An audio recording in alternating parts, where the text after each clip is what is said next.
What's up, Ninja Nerds? In this video today, we're going to be talking about liver function tests, sometimes referred to as liver biochemical tests. We're going to talk about a lot of stuff. Before we get started, if you guys like this video, you benefit from it, it makes sense, please support us. And the best way that you can do that is by hitting that like button, commenting down in the comment section, and please subscribe.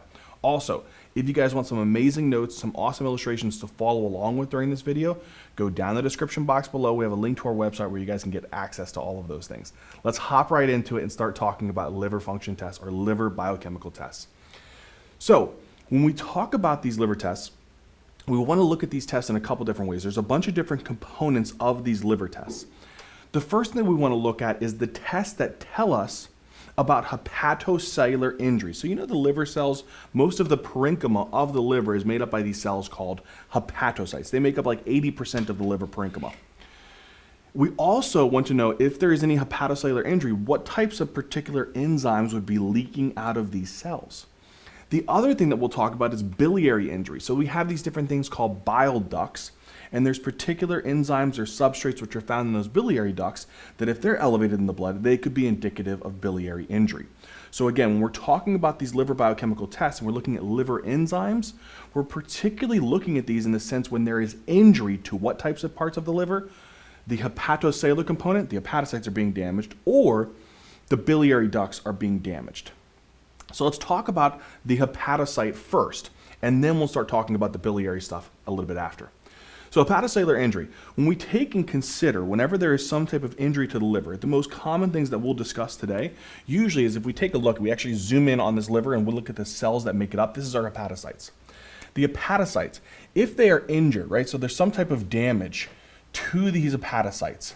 And what could be the damage? What could be the damaging factor? The damaging factor is usually some type of necrosis. So there's some necrosis of the actual liver cells.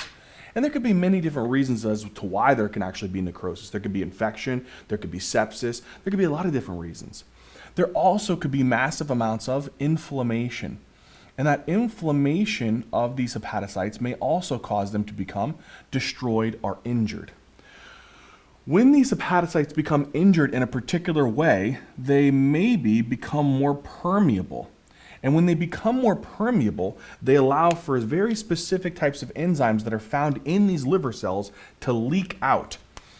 And when they leak out, they may leak out into the bloodstream. And they may become elevated in the bloodstream. And this is something that we test when we think or suspect that someone has a liver injury. So again, whenever there's some type of necrosis of these hepatocytes, which are again the cells that make up the liver, or there's massive amounts of inflammation of these hepatocytes, they become more permeable and allow for these enzymes to start leaking out of them and into the blood. And we can test that as a parameter for liver or hepatocellular injury. What are these enzymes that are super important, that are very high concentrations in our liver cells? The first one that I want you guys to know is this blue one here. This is called AST. Now, AST is a type of aminotransferase, right? So it particularly is involved in amino acid metabolism, particularly taking like aspartate and converting it into a different type of molecule that we can use for gluconeogenesis or different processes. So this is called the aminotransferase, but particularly this is an aspartate type of aminotransferase. So that's one of those enzymes that are released from the hepatocytes. The other one is called ALT. Now, ALT is actually referred to as an alanine aminotransferase. Same thing as the AST, it's involved in amino acid metabolism that we're utilizing to take and convert alanine to different substrates that we can use for gluconeogenesis. So either way, both of these are involved in amino acid metabolism and some parts also in gluconeogenesis. So what is the significance of these? Well, before I actually talk about that, there's something else that you have to realize between these two enzymes. AST, it is released from the liver whenever there's liver injury, hepatocellular injury.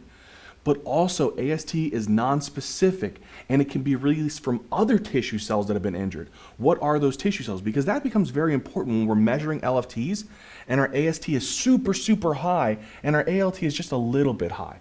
That might make us think there might not just be a solitary liver injury. There could be something else going on or something else that's causing that rise.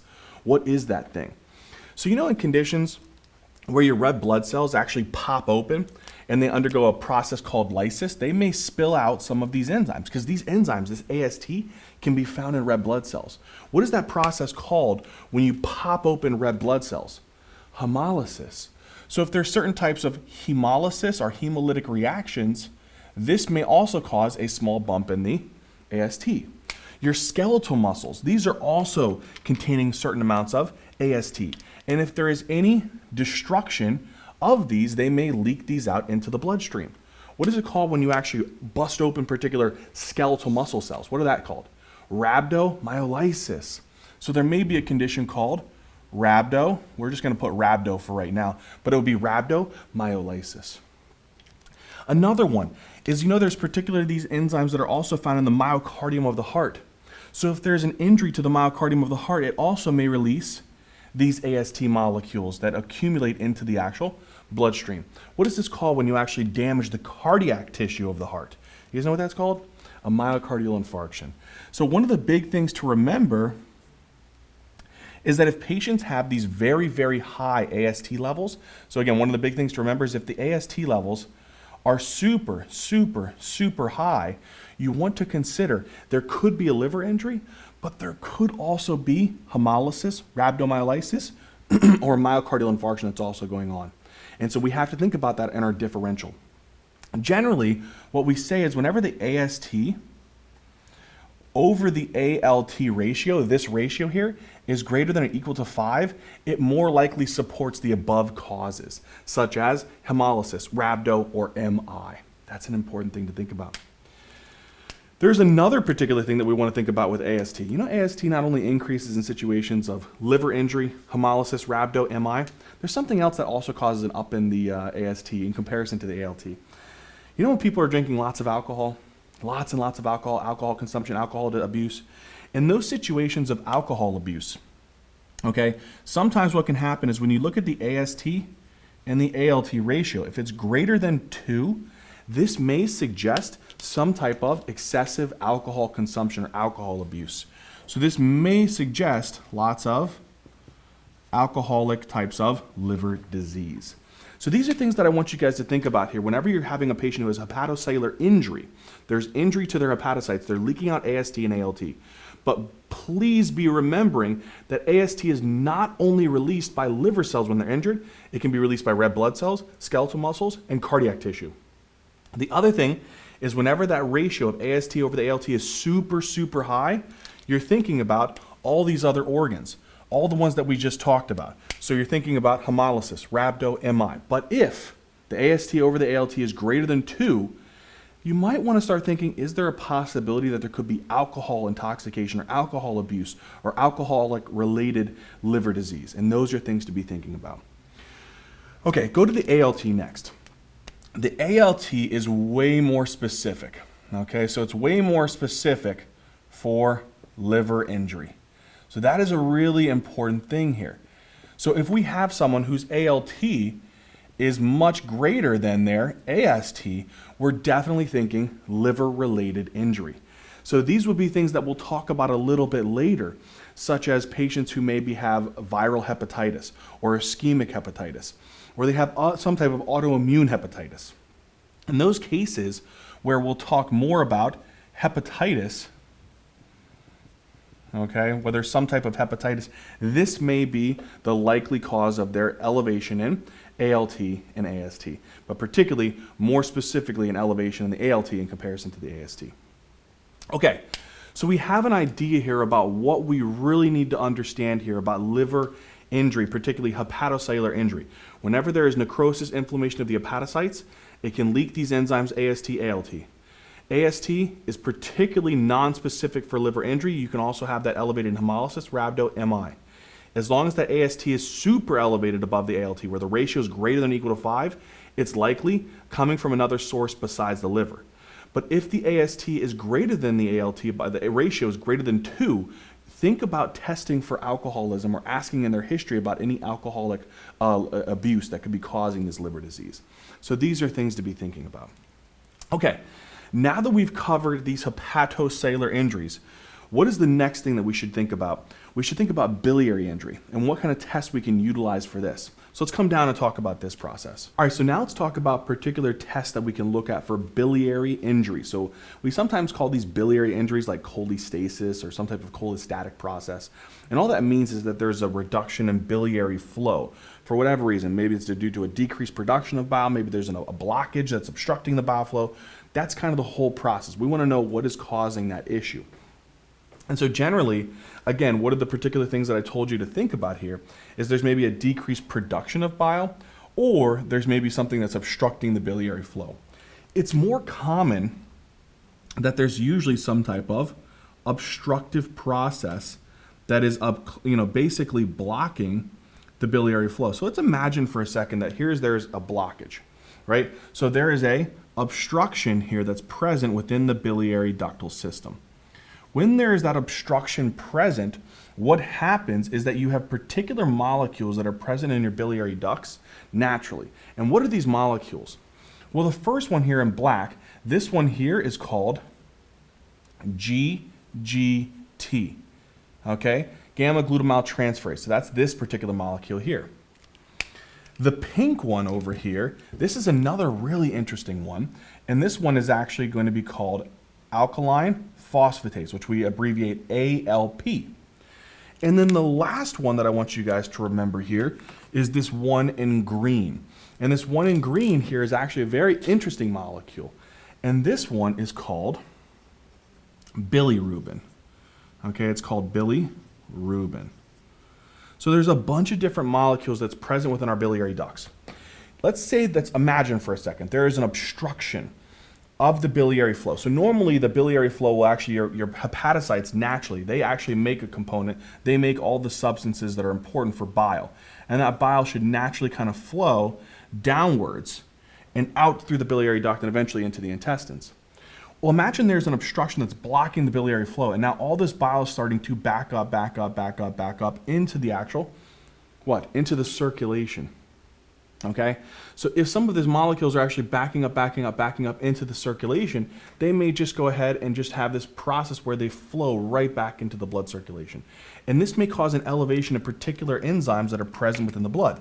And again, what enzymes may actually increase within the blood? There may be an increase in GGT, there may be an increase in alkaline phosphatase, and there may be an increase in bilirubin. We're just going to put Billy for right now. So bilirubin. So this is something that you could see with an obstructive process. So with an obstructive process, you may see an elevation in alkaline phosphatase, bilirubin, and GGT.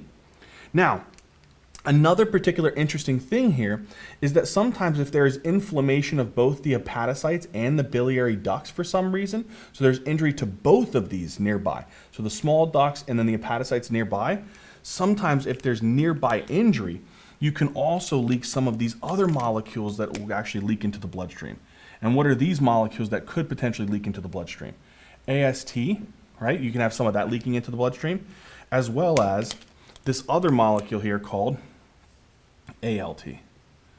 And so sometimes when you're thinking about biliary injury, you all automatically say, oh, the only real thing that would actually, if there's a biliary injury, like whether there's an obstruction, whether there's inflammation of these biliary ducts, or whether there's inflammation of the nearby hepatocytes in the biliary cells, it should only produce GGT, bili, and ALK phos elevation. That's not necessarily true.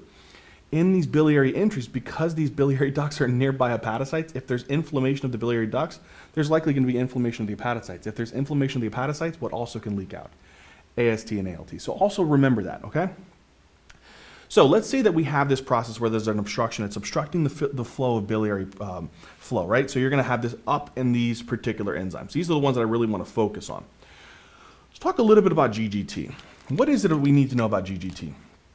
Well, GGT, again, is this thing called gamma glutamyl transferase. It's important within different pathways that are involved in the biliary flow process. GGT is really interesting because whenever GGT is elevated, it's a little bit more specific. It's a little bit more specific than ALK phos. That's kind of where it gets its benefit, where some of the literature will say GGT is a little bit more specific for biliary injury in comparison to alkaline phosphatase. And I'll explain why in a second. But it's important to remember that a lot of different things can elevate your GGT. But why do we use GGT? The particular reason why we would do this is that we have someone who has an elevated ALK phos, and you want to confirm it's a liver problem. It's a biliary problem. Because GGT is more specific for liver injury than alkaline phosphatase, if ALK phos is elevated, you would check a GGT to confirm that it's actually the liver problem. It's a biliary problem. Problem is, though, is that sometimes what's not realized is that GGT can be elevated by a couple other things besides liver injury. Sometimes in patients who have profound alcohol abuse, they can also have an elevation in their GGT. Or if they have some type of underlying diabetes mellitus where there's a high insulin resistance in certain situations, this also can elevate the GGT. So it's important to realize that why do we use the GGT? GGT is one of the enzymes that's present in our biliary ducts. If it's increased in the blood, that means that there was probably something that was obstructing the flow or was inflaming or decreasing the biliary flow process and causing that GGT to up within the blood. Okay? The reason we use it is a little bit more specific for biliary injury than alkaline phosphatase. So if someone had an up in their alkaline phosphatase, you would check a GGT to see if that's elevated. And if it is elevated, you can at least say with some degree of certainty that it's likely from the liver and not from another source that alkaline phosphatase is elevated. Okay? So that's the first one. So GGT, done. Again, what is it telling me? That there is some type of decreased flow, there's an obstruction, there's no movement of biliary flow, and the biliary substances are moving back into the bloodstream. Okay? Second thing is bilirubin. Bilirubin is really interesting because when we talk about bilirubin, it's actually somewhat of a complex pathway. So if we take, for example, where the whole bilirubin process comes from, let's say we have these cells here. These are called your macrophages, right? Now your macrophages they're eating types of cells. They're big eaters. So what they do is they actually phagocytose old and defective red blood cells. When they break down the red blood cells, they break down the component that we need within the red blood cells called hemoglobin. And they break it down into amino acids, which is the protein component, into a heme component. And that heme component actually gets broken down into a molecule called bilirubin. Now bilirubin, when it's actually released from these macrophages and into the blood, it's bound to make some like plasma proteins like albumin, but it's not technically conjugated. Okay? So what is this type of bilirubin that's just floating within the bloodstream that just got released? Okay? It got released from the macrophages. This type of bilirubin that's actually floating in the blood before it got to the hepatocytes, this is a very different type of bilirubin. This bilirubin is called, there's two names for it, unfortunately. It is either called unconjugated bilirubin, we're just going to put Billy. Sometimes in the clinical world, we actually refer to this as a indirect Billy or I-Billy. Okay? So the indirect Billy or the I-Billy. Now, once that bilirubin is actually released into the bloodstream, it binds to the albumin. The albumin will transport the bilirubin to the hepatocytes and take the bilirubin up into the hepatocytes. Now it's going to be taken into these cells. So it's still unconjugated bilirubin. In the actual hepatocyte, there is a very special, cute little enzyme, and this enzyme is called UGT. What is this enzyme called? It's called UGT. And what UGT does is it takes the bilirubin and puts something onto the bilirubin to make it conjugated, to make it very polar, where it can be put into the bile. And we're going to mark it as this little red molecule here. And that red molecule is called glucuronate. It's called glucuronate. What happens is now that this is actually conjugated, we can put this into the bile as a component of it, right? So now I have my bilirubin, which is bound to what? The glucuronate. This type of bilirubin is a very different type of bilirubin. This one is actually referred to as conjugated bilirubin. Okay, but oftentimes we call this the direct Billy or the D-Billy. The combination of these two, if you add both of these two together, give you what's called the total amount of bilirubin that you would have. The ones that is really important that we want to think about in these biliary injuries, though, is the D-Billy. Because where is that actual bilirubin now? This one right here, it's in your biliary ducts. So when you think about this, it's really, really important, we'll talk about it a little bit later, is when there is an elevation in the bilirubin, you have to differentiate which type of bilirubin is actually elevated. Is it the unconjugated or the indirect bili that's just bound to albumin that came from hemolysis? Or is it the bilirubin that was actually conjugated in the liver and put into the bile? And this is called your direct bili. The combination of these two, though, is referred to as your total bili. Now, what's the problem with this bilirubin? Why is this son of a gun such an issue? Well, the problem with bilirubin is that sometimes this bilirubin, whenever you have high levels of bilirubin and they spill into the blood, these high amounts of this bilirubin molecule can get deposited into different tissues and give it a very interesting type of hueish discoloration. And we call this like a jaundice discoloration. So some of this bilirubin will get deposited into the skin, like the palms of the hands, soles of the feet, and this may produce a jaundice type of appearance. Or it may deposit into the sclera and again give a jaundice type of appearance. Sometimes we call that icterus. But either way, that's one of the really, really important things to remember about this bilirubin process. Okay, so we have an idea now that whenever there's biliary injury, whether it's an obstruction or, again, let's put this down here, whether it's an obstruction or there's an inflammatory process. There's some type of inflammatory process. So it could be an obstruction. It could be inflammation of the biliary ducts. This may cause a reduction in biliary flow, causing it to back up into the blood. Or if there's some type of hepatocellular injury and nearby biliary injury, this can also cause that backup of these substances, GGT, bili, and alk phos, along with if there's hepatocellular injury, ALT, and AST. Now, last thing to think about. So we talked about our GGT. We talked about the bilirubin, my friends. Now what we have to finish off talking about is this alkaline phosphatase. The alkaline phosphatase is another molecule that can be increased in the blood due to an obstruction of the biliary ducts, inflammation of the biliary ducts, or just a decreased flow of bile, maybe because there's some nearby hepatocellular injury and biliary duct injury, small little biliary ducts. If the alkaline phosphatase increases, what does that tell me? Again, we already know it tells me that there's some type of obstruction. Here's the problem with alkaline phosphatase. Remember I told you that it's not as sensitive for liver injuries? The reason why is there's other conditions that can increase your alkaline phosphatase.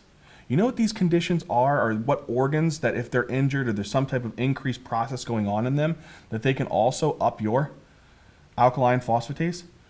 You know, in patients who have a lot of bone turnover, tons and tons of bone turnover, you know there's a condition called Paget's disease. I'm just going to put down one of them, but any kind of high turnover disease, such as in a condition called Paget's disease, there's lots and lots and lots and lots of bone turnover. They will naturally have an elevation in their alkaline phosphatase. So if you see a patient has an elevation in their alkaline phosphatase, what should you think about? Well, I could order a GGT to see if that's definitely coming from the liver, but I could also go looking to see if there's any kind of bone processes that I got to think about, okay? That's why alkaline phosphatase is not as specific. If it's elevated, consider checking a GGT to confirm it's coming from the liver because that is more specific. And the alk phos can actually be elevated from other organs. Other organs that it can actually come from is kidneys. So if there's certain types of increase in kidney turnover, like in chronic kidney disease or some type of acute kidney injury. Or, here's another one, pregnancy.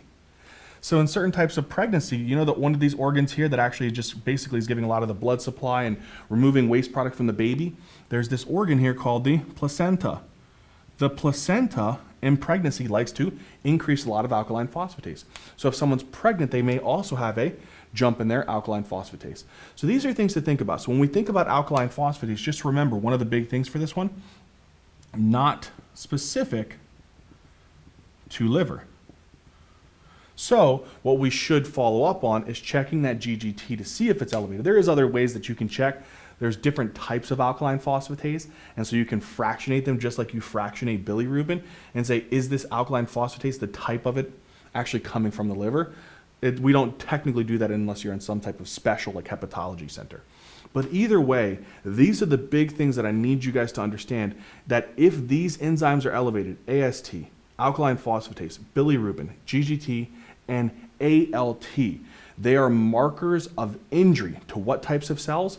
The hepatocellular component, the hepatocytes, more specifically AST, ALT, And if the GGT, the bilirubin, and the alkaline phosphatase are elevated, this is likely a damage or inflammation, obstruction of their biliary ducts, or nearby small hepatic duct inflammation due to hepatocellular dysfunction.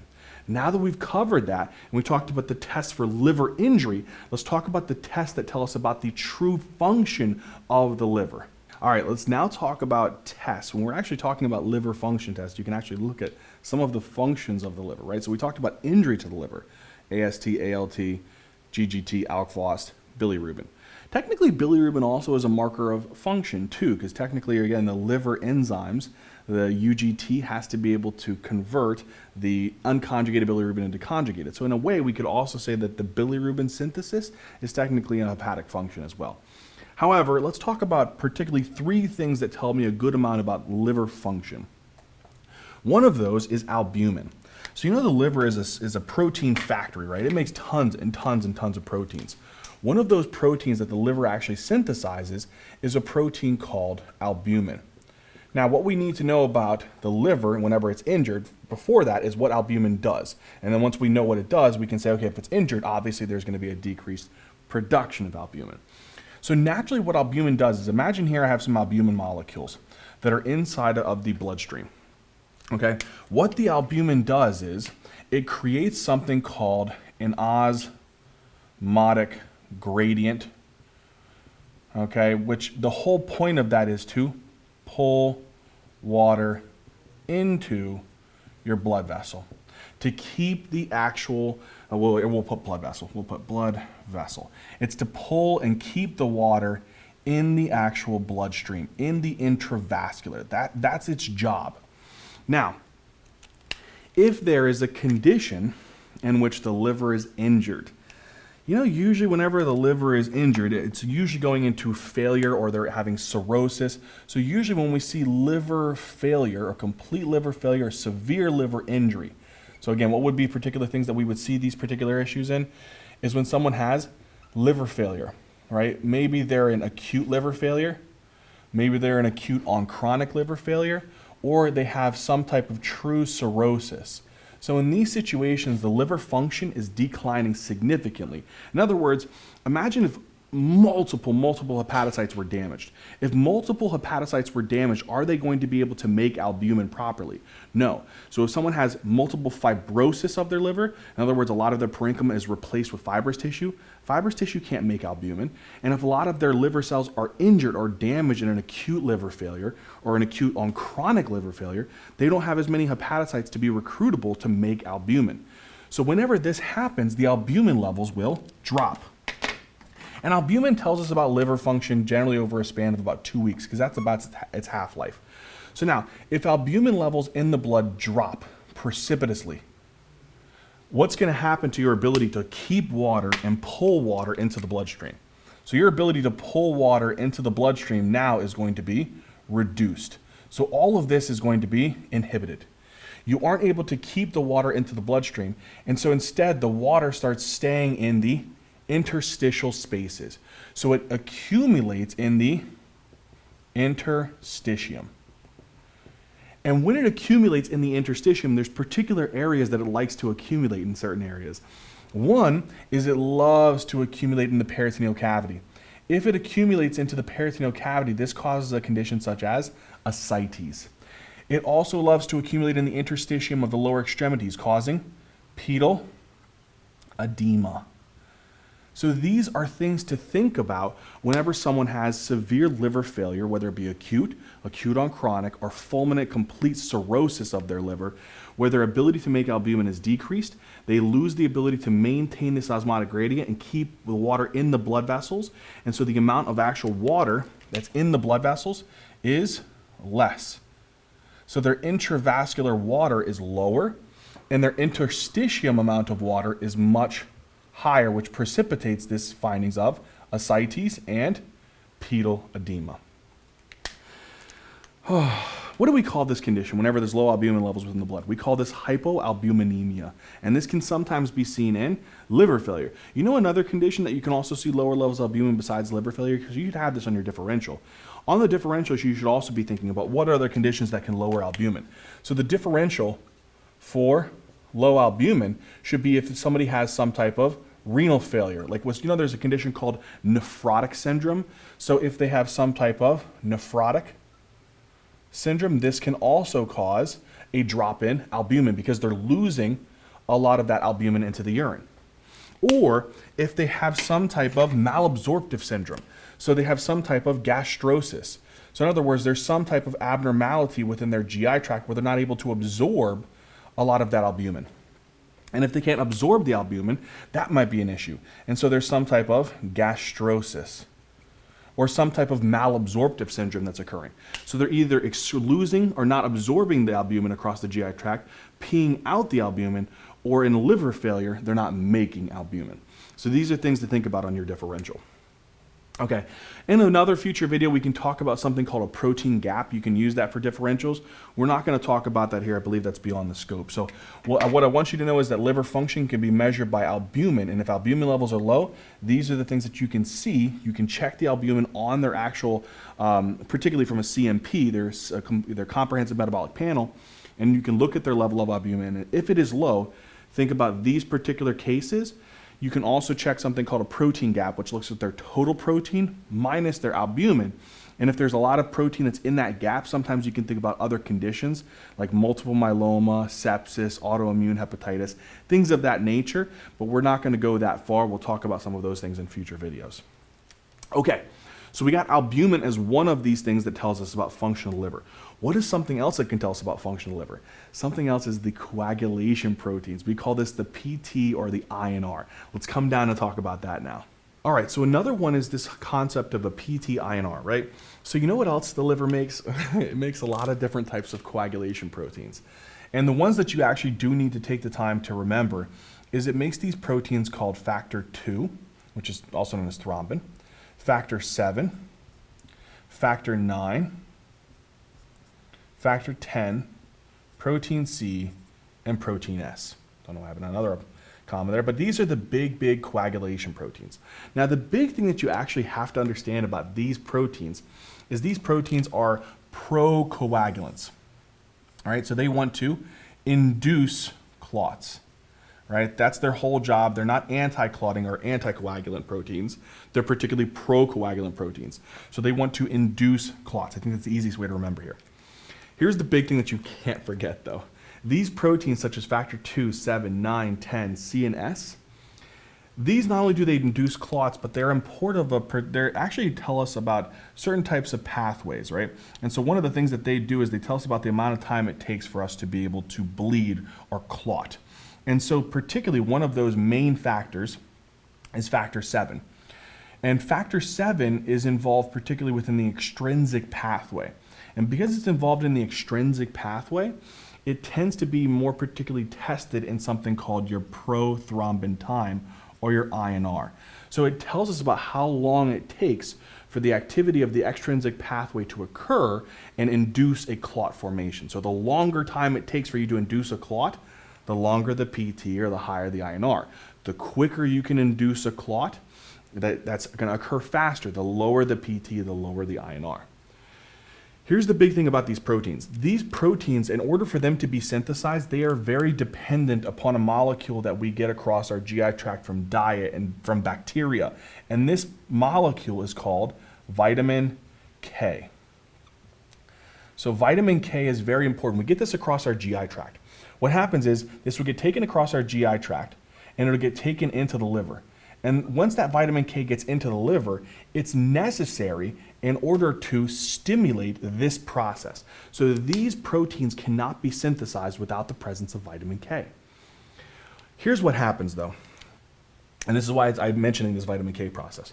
When someone develops liver injury, right, they actually have some type of liver failure, right? So we've already kind of gone through this process, but they have some type of liver failure. So in other words, they have liver failure, whether this be acute liver failure, whether this be an acute on chronic liver failure, or whether most of their hepatocytes have been replaced by fibrous tissue. Their ability to make these proteins decreases.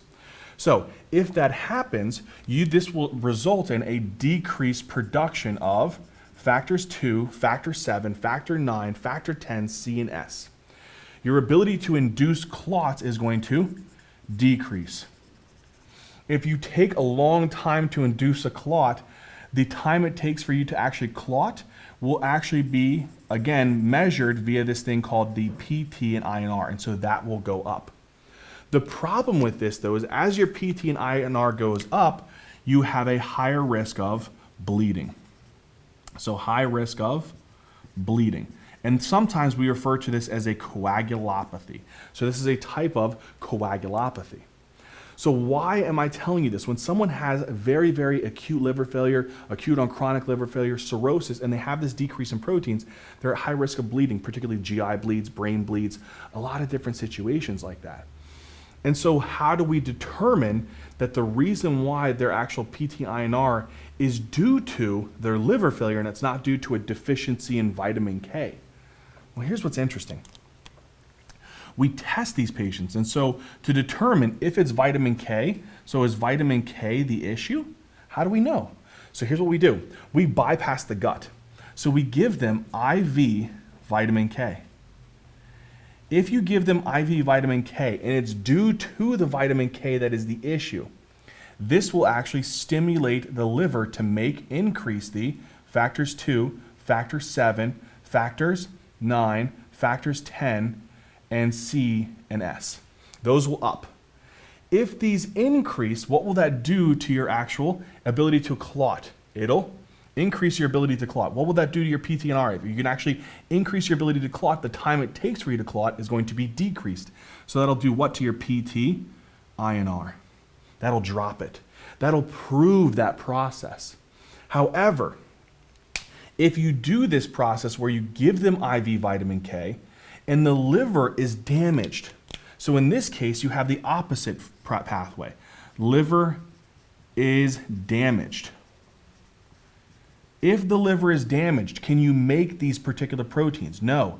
And so there is still a decrease in factors 2, factor 7, factors 9, factors 10, C, and S. If that happens and there's less of these factors, are they going to be able to induce clots? No. If they can't induce clots, what happens to the time it takes for you to actually clot off? It increases. And so you'll still have this sustained or elevated INR despite giving them IV vitamin K. And so that's one of the tests that we utilize to tell us what is the issue. So one of the big things for this is that whenever somebody has very significant liver failure, acute on chronic, or fulminant complete cirrhosis, their ability to make these proteins declines, and they have high risk of bleeding. And what again do we call this high risk of bleeding? Whenever you have very little of these proteins in the blood to be able to kind of stimulate these clotting processes, they're supposed to be utilized. If they're not being utilized, now you have higher risk of bleeding. Because whenever you have these actual breaks within the blood vessels, you're not going to be able to properly clot, and blood can actually increase in this risk of actually extravasating or increasing your risk of bleeding. What is that called? This is called a coagulopathy. So this is called a coagulopathy. Coagulopathy. And again, this is due to the liver as the problem. Okay, so that's one big thing about liver function. Obviously, if your liver function is going down, there's higher risk of bleeding, higher risk of ascites, and pedal edema. There's one more other function of the liver. You know, the liver makes a very interesting hormone. It's a hormone called thrombopoietin. I'm going to put TPO. Okay, thrombopoietin. Thrombopoietin tells your actual bone marrow, hey, bone marrow, we need to increase the synthesis of platelets. Son of a gun. We need to increase the synthesis of platelets. So TPO will tell the actual bone marrow to increase the production of platelets.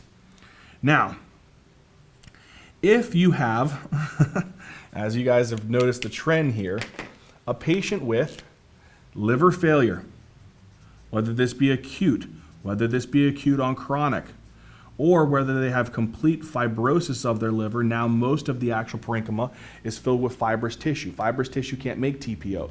Damaged liver cells can't make TPO. So TPO levels drop. If TPO levels drop, you can't stimulate the bone marrow to make platelets. Platelet levels will then subsequently drop. If platelet levels drop in this situation, this is called what? Thrombocytopenia. So what I really want you guys to understand here is that sometimes a patient can have high risk of bleeding, so they can have elevated PT-INR, they can have low platelets, and because of that, sometimes it may think, oh man, this person is in what's called DIC, disseminated intravascular coagulation. And that sometimes is a little complicated to differentiate and to separate. And so what we do is whenever you have a confusion of someone having something like DIC because of low platelets, high PT-INR, they have a higher risk of bleeding, so they may be anemic, they may have low red blood cells, they actually may have this high PT-INR, low platelets. What we do is we actually say, okay, how do I differentiate that it's actually not DIC? So is it DIC? Sometimes what we may do is we check a level that the liver does not, a protein of the coagulation cascade that the liver does not make. And this is called factor VIII. If factor VIII levels are actually low, that tells us that it was not likely from the liver, and this is likely from particular a DIC type of process. And so that's one of the big things to think about. The liver does not actually make factor VIII. And so that's one of the things that we can think about. My friends, we've talked about the tests of hepatocellular and biliary injury. We've talked about the tests of hepatic function. Now we actually have to think about the patterns of these LFTs and say, okay, I have a patient who has injury to their hepatocytes. What are the enzymes that are going to be elevated, and what are the causes that I have to be thinking about, and how do I test for those? So let's do that next. All right, so let's talk about the approach to hepatocellular injury, right? So a patient has come in, they're having maybe some particular like right upper quadrant abdominal pain, they're having some fatigue, they're having some nausea, they're having some, maybe even some episodes of vomiting, just generalized malaise. And you're thinking about, okay, let me order a CMP or order some LFTs. I want to see what's going on with that liver, all right? When you do that and you order that CMP, you're looking for particular enzymes that may be elevated, particularly within the bloodstream. Now with hepatocellular injury, what are those enzymes? Let's space repetition here. And then on top of it, let's think about what types of causes, what is the differential behind someone having an elevation in these particular enzymes? And then once we think about what are those causes, what are the tests that I should send out reflexively to rule these particular conditions out, okay? All right, so first things first, you have some type of hepatocellular injury. We've already kind of gone through this. There's two particular enzymes that are located here within these liver cells. And again, there is AST, right, and ALT. And we've already discussed that whenever there's hepatocellular injury, whether there's inflammation, necrosis, and we'll talk about the things that lead to those two particular processes, these enzymes are going to be increased in the bloodstream. So there's injury to the hepatocytes. Right? And we'll talk about what things injure the hepatocytes. When they're injured, it increases the AST. This one is ALT. Keep it the same color. ALT is elevated, and AST is elevated. Okay, now here's the other thing that you really want to remember. Sometimes if there's a little bit of inflammation that's involving these hepatocytes, it may actually kind of cause a little bit of inflammation and irritation to the nearby biliary ducts as well. And so sometimes if the biliary ducts are a little bit injured and they're a little inflamed because of the nearby inflammation of the hepatocytes, this may cause a little bit of leakage of particularly a little bit of alkaline phosphatase, a little bit of GGT to up within the blood as well. Just minorly, right? So we can put like a plus or minus elevation of the alkaline phosphatase. It may be very minimal. Okay, but there's definitely going to be huge jumps in these. The ALT is going to be really high. The AST will also be really high. So these are the big things to think about. Now, one more thing. Remember I told you that bilirubin is found in two places. We're going to do a different color here. So bilirubin, we can have that bilirubin which is in the actual liver cells and the bilirubin which is in the biliary ducts. Remember when I drew that little red molecule which contains the glucuronate onto it? That was indicative of the conjugated bilirubin or the direct bilirubin. Whenever there is injury to the hepatocytes or there's enough inflammation of the nearby ducts from the inflammation of the hepatocytes, you can also cause another molecule to leak into the blood. And again, look, here you have liver injury. This molecule can leak right into the bloodstream as well. What is this molecule that if it's elevated into the bloodstream, whether it be from this process or from this process, what is this called? This is bilirubin, right? But what kind of bilirubin? We have to specify. This is an increase in what's called the D-bili, the direct or conjugated bilirubin. Nonetheless, though, what are the enzymes that I really need you to remember are the most common elevation whenever there's a hepatocellular injury? The most common ones, the most important ones, is if you see an increase in AST, an increase in ALT. You may see an increase in the D-bili as well, and there may or may not be a minimal elevation in the alkaline phosphatase in the GGT, but primarily there should be elevated AST, elevated ALT, and an increase in the D-bili. Okay, once we've seen that, okay, so our primary thought process, we get our CMP. The CMP shows us an increase in AST, an increase in ALT, and an increase in our D-bili, and maybe a minimal increase in alk phos and GGT, but nothing really special. We have to say, okay, what could be the reasons for this? What could be the causes behind someone having this type of increased AST, ALT, and D-bili? Because I know there's got to be a hepatocellular injury here process, right? So I think about very specific causes. The first one, is there a viral hepatitis present? Okay, so the first one I want to think about is there a viral hepatitis? And there are so many different types of viruses that can actually cause this. However, it's relatively easy to think about all of your hepatitis viruses, such as testing for hepatitis A virus, hepatitis B virus, hepatitis C virus, hepatitis D virus, and you can even throw off a hepatitis E virus. So throwing off a hep panel may be kind of one of the first steps in this process. This would be the first thing that I would do. There is other viruses that can cause viral hepatitis. They are just way less likely unless the patient is immunocompromised. In other words, they have some type of like organ transplant, they're on immunosuppressants, they're on chemotherapy, they have HIV AIDS. In those situations, so I'm going to put down immunosuppressed in some way or immunocompromised in some type of way. If they are, you can test other particular types of enzymes, such as you can test something called CMV, cytomegalovirus, EBV, or you can also test another one like herpes simplex virus or varicella zoster virus.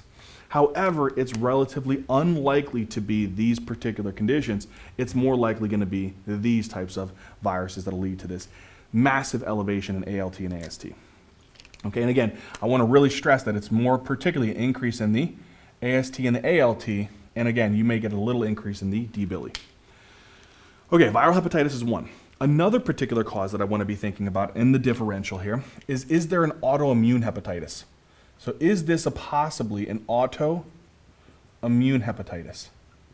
So there is some type of autoantibodies that are attacking the liver and causing massive amounts of inflammation of the liver, right? So we know that viral hepatitis will cause massive inflammation of the liver. Autoimmune hepatitis will cause massive inflammation of the liver. What are particular types of autoantibodies that I should be testing for in these patients? We can send off a bunch of different labs. So one of the ones that you should start off with first is what's called an ANA, an anti-nuclear antibody. You can also send off another one which is called an anti-smooth muscle antibody. You can also check something called an IgG titer or level. And these are generally going to be most of the tests that you would need to diagnose someone with autoimmune hepatitis. However, often, if these tests are positive, you may end up resulting in checking something called a biopsy to actually confirm. The reason why is whenever you have someone with autoimmune hepatitis, you don't want to indirectly just start them on steroids. You want to make sure that you confirm that they have autoimmune hepatitis because they're going to be on these steroids for a decent amount of time. So it's definitely something that's important to confirm. So we have two particular causes that have caused this massive hepatocellular injury, causing a bump in AST, ALT, and an increase in D-bili, maybe a small increase in GGT and alk phos. Okay, what else could be causing this? Drug-induced injuries. There are so many. The list is literally so long. And what we'll do is at the end of this video, if you guys go down in the description box, I'll have like a little link that you can click on that will actually give you the most common drugs to remember in these processes. But for right now, let's talk about some of the big ones that are important for your exam and some that are actually important, particularly in real life. So whenever we have these patients who have these massive elevations in AST, ALT, we can send off a hep panel. We can send off the anti-nuclear ASMA and IgG titer. If we think that it is some type of drug or toxin-induced hepatitis, okay, so some type of drugs or toxin-induced hepatitis, we can send off, obviously, right away, what? I can send off a tox screen. And a tox screen maybe give me a lot of the drugs that maybe the patient is taking that they weren't technically honest about or whatever it may be. Usually the ones that I'm definitely including in this is I'm going to be checking an APAP level, so an acetaminophen level. I want to know, is that really high? Because this is one that is very, very scary. And usually whenever they have high acetaminophen overdoses, these can definitely cause a very intense and significant elevation in the LFTs. So what I want you to remember is whenever you have this acetaminophen overdose, so in patients who have APAP overdoses, these can produce massive, I mean massive, like greater than 1,000 for the actual and the AST and ALT levels. So it's definitely important to be able to really, really consider that whenever somebody comes in, you're checking their LFTs and you see a massive, greater than 1,000 bump in their LFTs, especially in the AST and ALT, definitely don't hesitate to order an APAP level or acetaminophen level to make sure that they haven't had an overdose. Another one is alcohol-induced, right? So alcohol-induced is another one. So if someone's drinking tons and tons of alcohol, this will also cause a bump in their LFTs. One of the things that we already talked about a little bit though is that you may see the ASTs, you're going to see huge jumps, right? Maybe in the thousands. But we're going to see that the AST to ALT ratio may be greater than 2. So they'll have these huge bumps, maybe close to 1,000 from the drug-induced liver injury. However, the AST over the ALT ratio may be greater than 2. Another thing that I can check is the GGT may also be elevated, which will help and support me in this process of an alcohol-induced liver injury. Okay? So there's definitely an important thing to think about here for these drug toxin-induced. There's so many drugs, the list is like never ending. So it's also important to take into consideration, go through their medication lists and figure out which one of these, if I look through my list and I compare and say, okay, oh, I see that's a drug, that's definitely one that causes a common one that can lead to a hepatocellular or cholestatic injury or some type of process like that. Okay? So we have viral hepatitis, autoimmune hepatitis, drug and toxin-induced hepatitis. What is another one? Another one that I want you guys to remember is this one is actually due to some type of vascular hepatitis, right? So this is usually some type of vascular induced hepatitis. So vascular induced hepatitis. And there is many different types of causes for this one.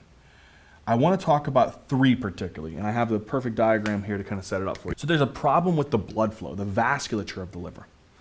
You know, in patients who have severe right-sided heart failure, like they have right-sided heart failure. So imagine here's your heart. If the heart was up here, you have a structure here called the inferior vena cava, right? Right below the heart. When someone has right-sided heart failure, what happens to the pressures on that right side? It backs up. And so blood can actually back up into the inferior vena cava and into the liver. And when all of that kind of fluid backs up into the liver, it causes the liver to get congested and very swollen in a way. And that swelling or congestion in that nature that causes the hepatomegaly is enough to cause liver injury. So that could be one particular reason, is someone may have some type of right heart failure or a volume overload type of situation. And so it's important to go and check their echo on these patients, right? So what would be a good thing to check on these patients if I think that they have right heart failure or volume overload? I can easily just do a echo. The other thing that's important here, this one's the bad one, is let's say that you have a clot, right? Here's you have some hepatic veins, and you have a clot within these hepatic veins. And the blood flow that's supposed to be coming into the hepatic system, that's supposed to be going into the liver will filter it and then put it into the inferior vena cava and take it up to the heart. There's an obstruction due to a clot or some type of structure here that's occluding the actual blood flow through the hepatic veins. And that's definitely going to alter the actual blood flow to the liver enough to cause injury. What is this condition here called whenever you have big clots within the hepatic veins that obstruct the blood flow into the liver? You know what this condition is called? This is called Budd-Chiari syndrome. This is called Budd-Chiari syndrome. And Budd-Chiari syndrome is usually due to clots that occur within the hepatic veins that reduce the blood flow into the liver, and that can cause liver injury. Now, how would we test for Biliary syndrome? You know what we do? We actually send these patients to get a right upper quadrant abdominal ultrasound, and we put on Doppler flow. So we do Doppler flow. And what we're looking for is when we put on that right upper quadrant ultrasound, we may see some enlargement of the hepatic veins, maybe a little bit of enlargement of the hepatic veins proximal to where that occlusion is, and we may see less blood that's flowing distal past that actual obstruction of the hepatic veins. So if you throw color Doppler here, you may see blood flow. If you throw the color Doppler here, you may not see any blood flow past that area where the occlusion is in the hepatic veins, or a reduction in blood flow. And so that's a good test to think about for these patients. So we have, again, two things here. We have right heart failure as one thing to think about. Generally, you can just check an echo. You can also check their IVC to look to see. So you can do an echo and an IVC ultrasound to see if that's dilated and plethoric. You can do a right upper quadrant ultrasound with Doppler flow to look to see if there's any decreased flow through the hepatic veins due to clots and Biliary syndrome. Here's the next one. So the next one is you have some type of decreased flow of blood through the arterial system into the liver. What could be a condition where you have less blood that's actually flowing into the liver via the arterial system? This could be due to what's called shock. So we call this sometimes shock liver or ischemic hepatitis. So you can see this in patients who have some type of profound hypotension. So this could be in sepsis. This could be in cardiogenic shock. In these types of situations where a patient is extremely hypotensive and they're not perfusing their organs very well, that can definitely lead to a situation where they have a massive elevation in their LFTs. And so what you want to be thinking about is looking to the clinical context of these patients. Have they had some type of shock state? Have they been diagnosed recently with cardiogenic shock? Have they been diagnosed recently with septic shock? If they have, it's likely their cause of this massive elevation in their LFTs. Okay? Especially if we've gone through and we've ruled out that there's a normal right upper quadrant ultrasound with Doppler flow. We've ruled out that there's any kind of right-sided heart failure symptoms. And we're kind of left with, oh, they just recently were in shock on multiple amounts of pressors, and that's one of the reasons why.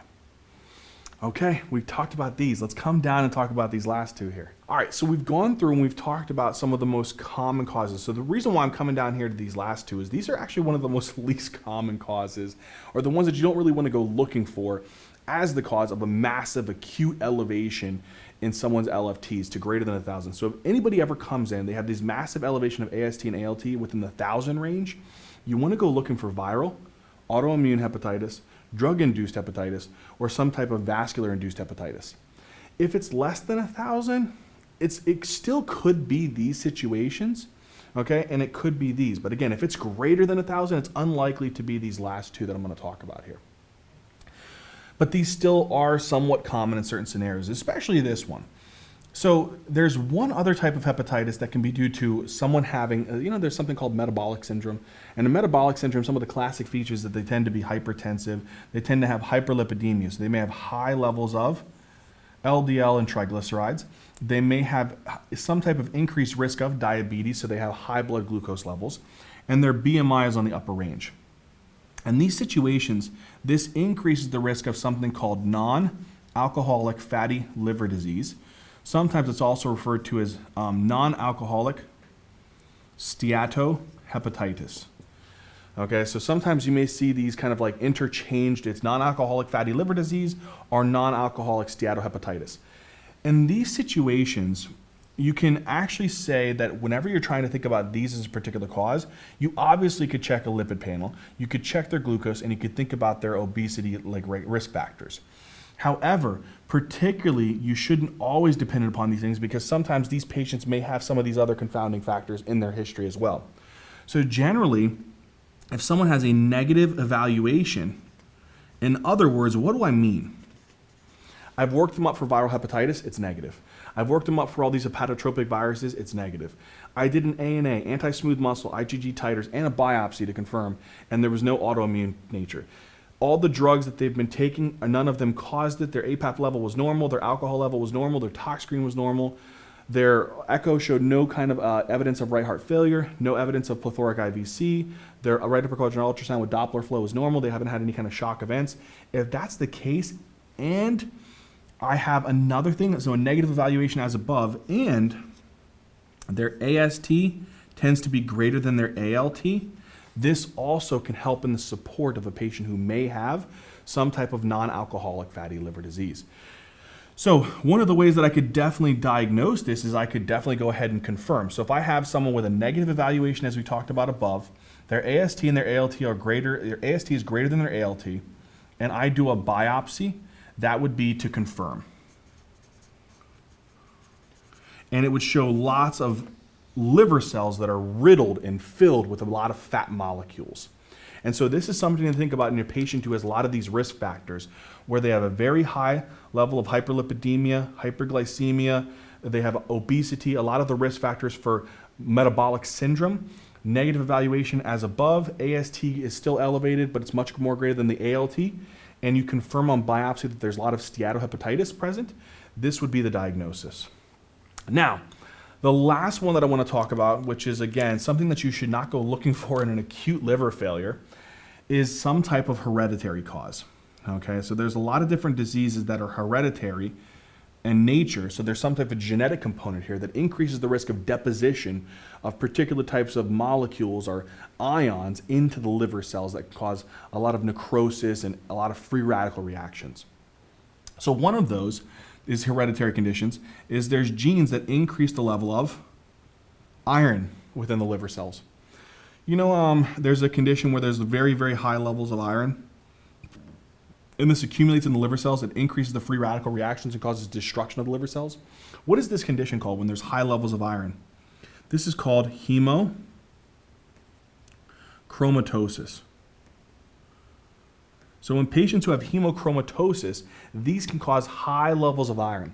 These high levels of iron can increase the reaction of reactive oxygen species. That can cause destruction of the hepatic cells, injury of the hepatic cells, and then over time can lead to potentially cirrhosis. However, it is not something that's going to cause an acute elevation of LFTs in the 1,000 range. It's not that common. If you had this suspicion and they're coming out as a chronic kind of condition of like elevated LFTs in a chronic type of situation, then you can send off iron studies. So in other words, everything's going to be elevated, right? They'll have an elevated iron, elevated transferrin, elevated ferritin, and their iron binding capacity will be lower because most of the proteins are saturated with iron. And the other thing is you can do what's called an HFE gene study to look to see if that's positive. That's the hemochromatosis gene. So if you have a suspicion of hemochromatosis, whether you have someone with these kind of like middling chronic elevations in their LFTs, and they have some type of hereditary component associated with it, you can go looking for hemochromatosis. If you check their iron studies, iron's elevated, transferin's elevated, ferritin's elevated, TIBC is low, and the HFE gene is positive. The other thing that you can check for is something called copper. And so if copper levels are super elevated, there is a condition in which this is elevated, and this is called Wilson's disease. So this is called Wilson's disease. In Wilson's disease, there is some type of mutation within the proteins that actually are important for excreting copper into the bile or into our feces, and we can't excrete that copper. And so then copper accumulates within our liver cells, within the blood. And so what we do is, and again, copper also causes lots of free radical reactions and damages liver cells. So how do we diagnose Wilson's disease? For the love of goodness, if you have a patient who has an acute elevation in their LFTs and they're old, do not look for Wilson's disease because you're looking to write a case report, because this is more likely common in younger pediatric patients that you'll be thinking about this type of condition, and it is super unlikely to cause acute elevations within your LFTs. As much as we want to will that into existence, it is not going to happen. So Wilson's disease, you check their copper levels in the blood, and it's going to be high. So they can have high copper levels in the blood and in the urine, and you can check something called the ceruloplasmin. And this often is low. Ceruloplasmin is a protein that binds onto copper. If this is actually bound to tons and tons and tons of copper, the free level of ceruloplasmin is going to be low. The other thing is why we should not be checking these things in an acute liver elevation is because sometimes ceruloplasmin is inadvertently positive or elevated. I'm sorry, inadvertently low, and you start thinking, oh, they have Wilson's disease. No, it's just non-specific. It's not a great test for looking at Wilson's disease. Sometimes you may have to get biopsies for these two conditions to really kind of confirm. So sometimes you may need a biopsy. Okay? So my friends, what I really want you guys to get out of this is if someone comes in to your clinic or they're in the hospital, you check a CMP or LFTs, they have a huge elevation in their AST or ALT, a little elevation in their D-Bili, and maybe plus or minus a small elevation in their ALK, phos, and GGT. Think hepatocellular. When you think hepatocellular, you think viral, autoimmune. You think about drug-induced or toxin-induced. You think about ischemic or vascular causes. Those are the ones that are going to cause the massive acute elevations greater than 1,000. If it's not greater than 1,000, it could be potentially any of these again, but it also, you want to go thinking about these. If it is greater than 1,000, do not think about these, okay? Now, the last thing that I want to talk about to really ease your mind and help you guys to say, okay, well, Zach, I'm still kind of struggling because you said that there could be an elevation in the ALK, phos, and the GGT, and the ALT, and the AST, and all these other ones. How the heck do I know if it's truly hepatic, like hepatocellular, or if it's biliary? Is there a way? I got you. All right, so how do I really kind of like hammer down, like, Zach, I'm kind of still, you said that there could be like an elevation of a lot of these things, like AST, ALT, and D-Bili, and even that ALK, phos, and the GGT. Well, yeah, I did say that, right? But again, the more important thing was that there was a more marked elevation of the AST and the ALT, way more than the alkaline phosphatase and the GGT. So there was an individual, I don't know who it was, but he came up with a very interesting equation to help you sift these things out if you're really struggling. And so it's called the R value. And so the R value is we take this R and we make it equal to ALT. Again, the reason why we pick ALT in comparison to AST is ALT is more specific for the liver, and divide that by the upper limit of normal of whatever ALT is. Okay, so you take ALT divided by the upper limit of normal of ALT, and then you divide that by the alkaline phosphatase. So ALT was definitely more specific for what kind of injury? Hepatocellular injury. Alkaline phosphatase was way more like generally utilized and for biliary injury. But again, remember what I told you about the biliary injury. Alkaline phosphatase can be elevated in conditions such as patients who have some type of placental process, so they're pregnant, or it can be elevated in high bone turnover or in renal failure and things of that nature. But again, we still utilize alkaline phosphatase as a marker of colic or biliary injury. And so we take alkaline phosphatase and we divide that by the upper limit of normal of alkaline phosphatase. Here's the reason why. Top number, or the numerator, tells us of hepatocellular injury particularly. The bottom number tells us about biliary injury more particularly. If we take this and we put this into different like whole numbers and we say, okay, the R was greater than or equal to 5, that likely means that this numerator was really high. And so if that's the case, it's likely hepatocellular, okay? And the reason why is that this numerator was the larger number, okay? If the R is between, let's say it's, somewhere between 2 to 5, in that case, we're going to say that this is likely going to be what? It could be a mixture. So if it's kind of like 2 to 5, it could be a mixture because there's maybe an elevation in ALT and a good elevation in the alkaline phosphatase.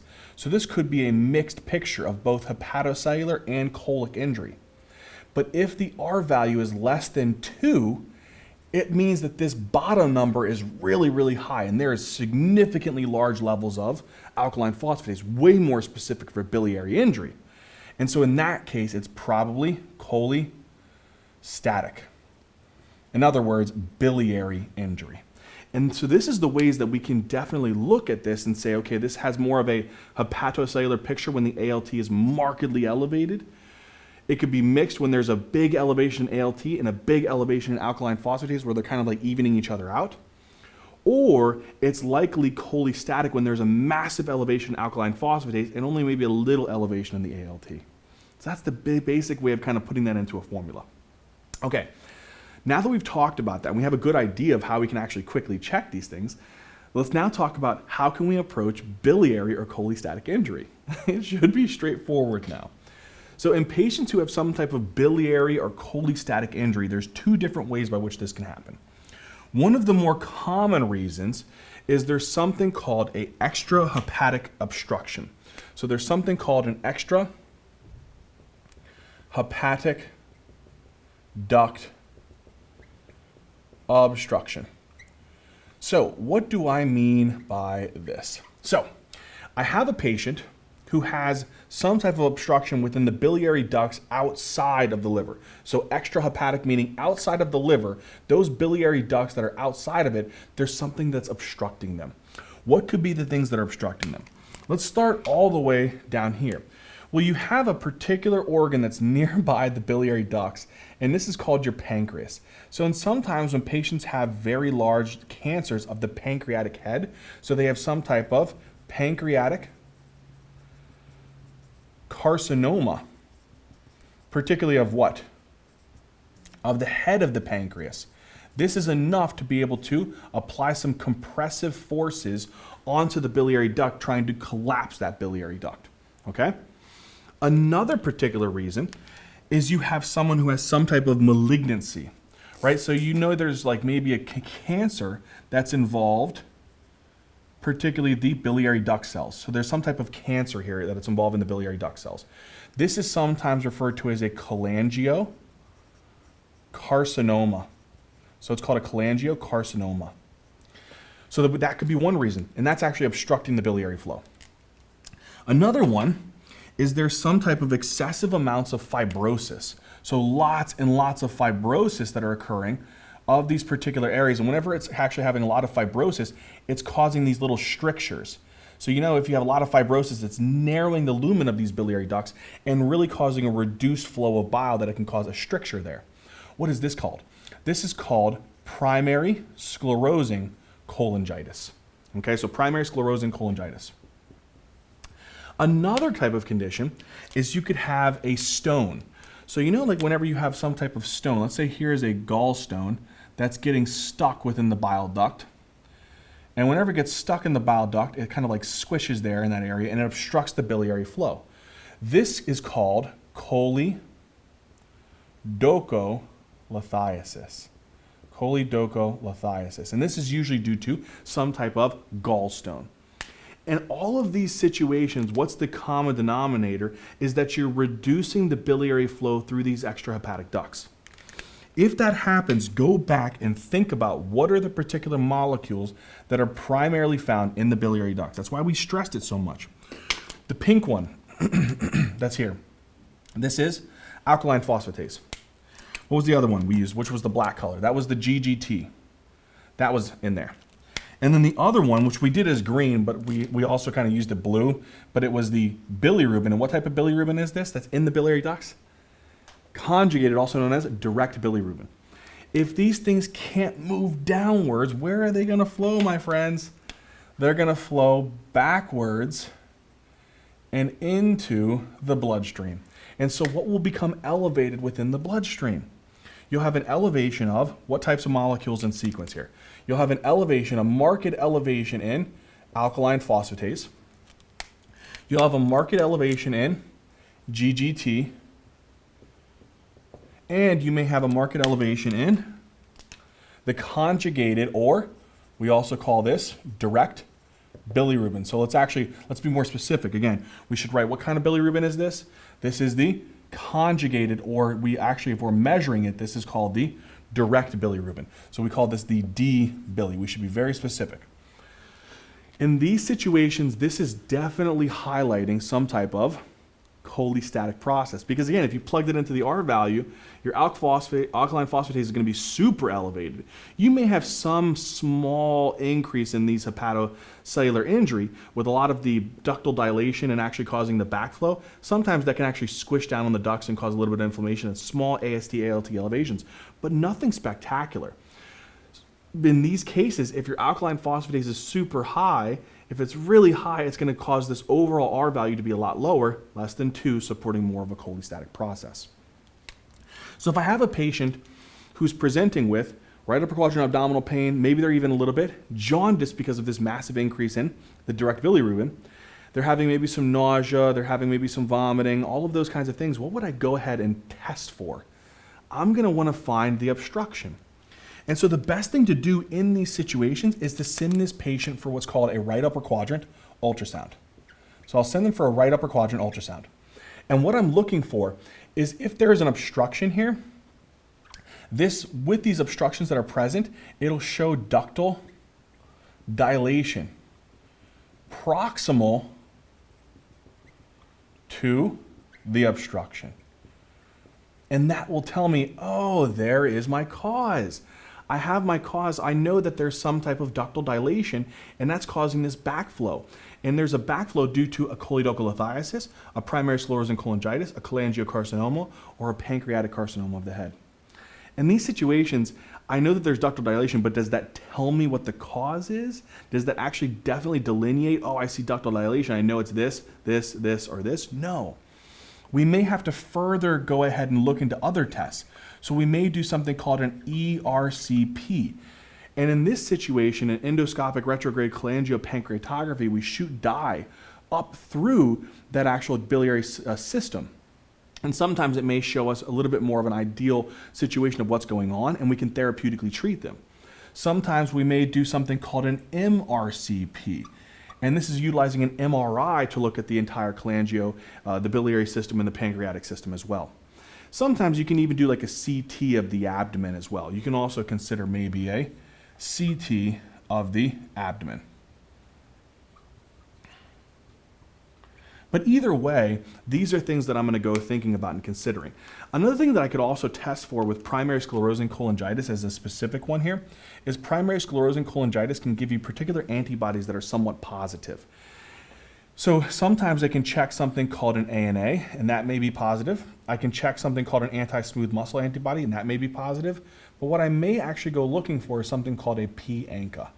And so if these are positive, and I also have evidence of ductal dilation, which is present on right upper quadrant ultrasound, and maybe I even have it supported on ERCP or MRCP, then I may go thinking about primary sclerosing cholangitis.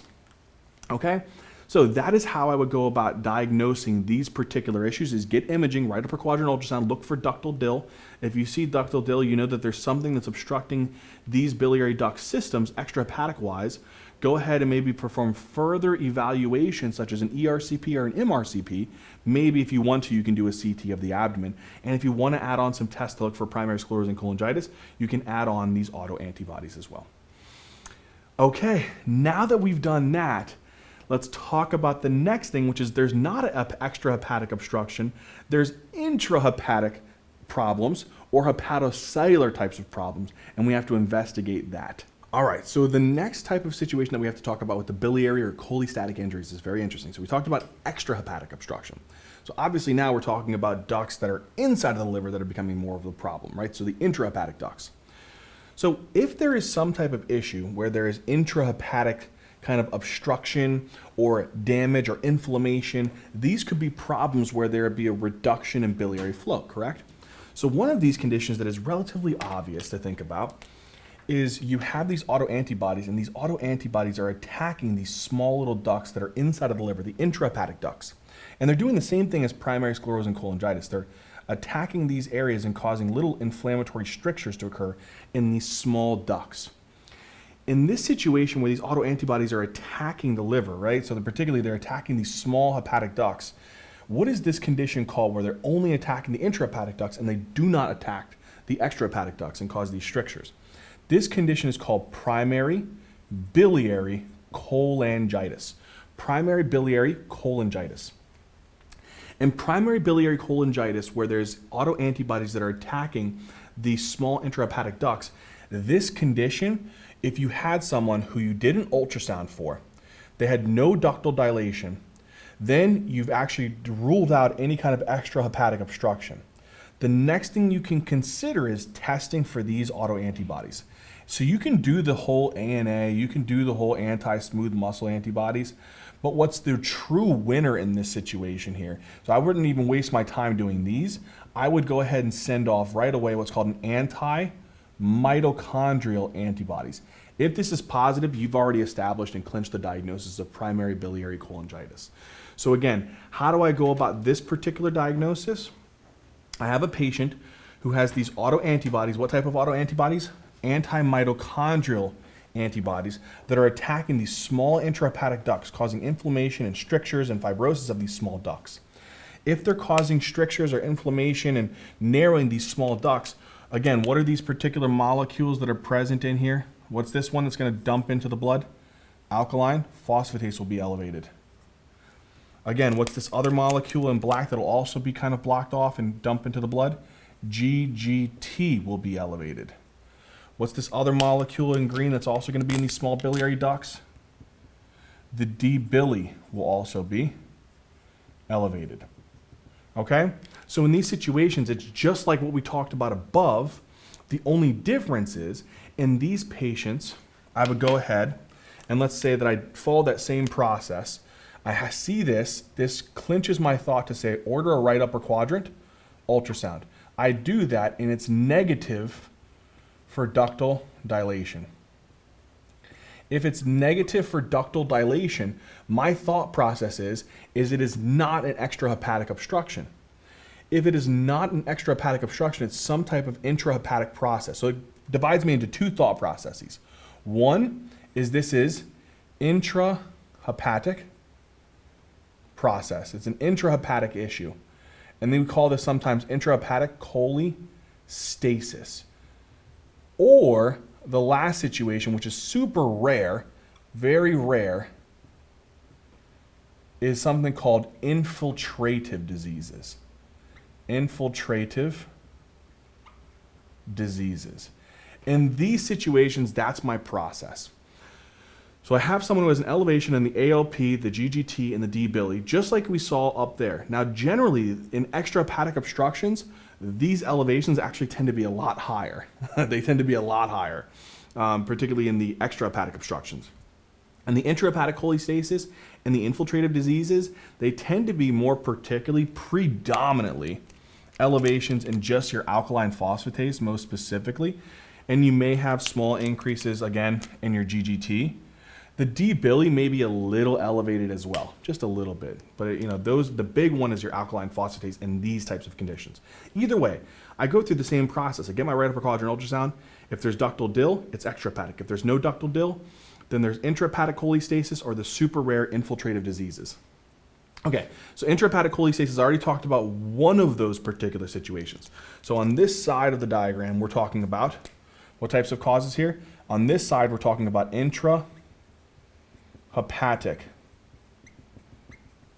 cholestasis. And we've already mentioned one of those particular causes. One of them is primary biliary cholangitis that's causing these little strictures and fibrosis of the small intrahepatic ducts. That's one particular reason. The other reasons are super, super interesting. So the other one that I want you guys to think about here is drug-induced. Son of a gun.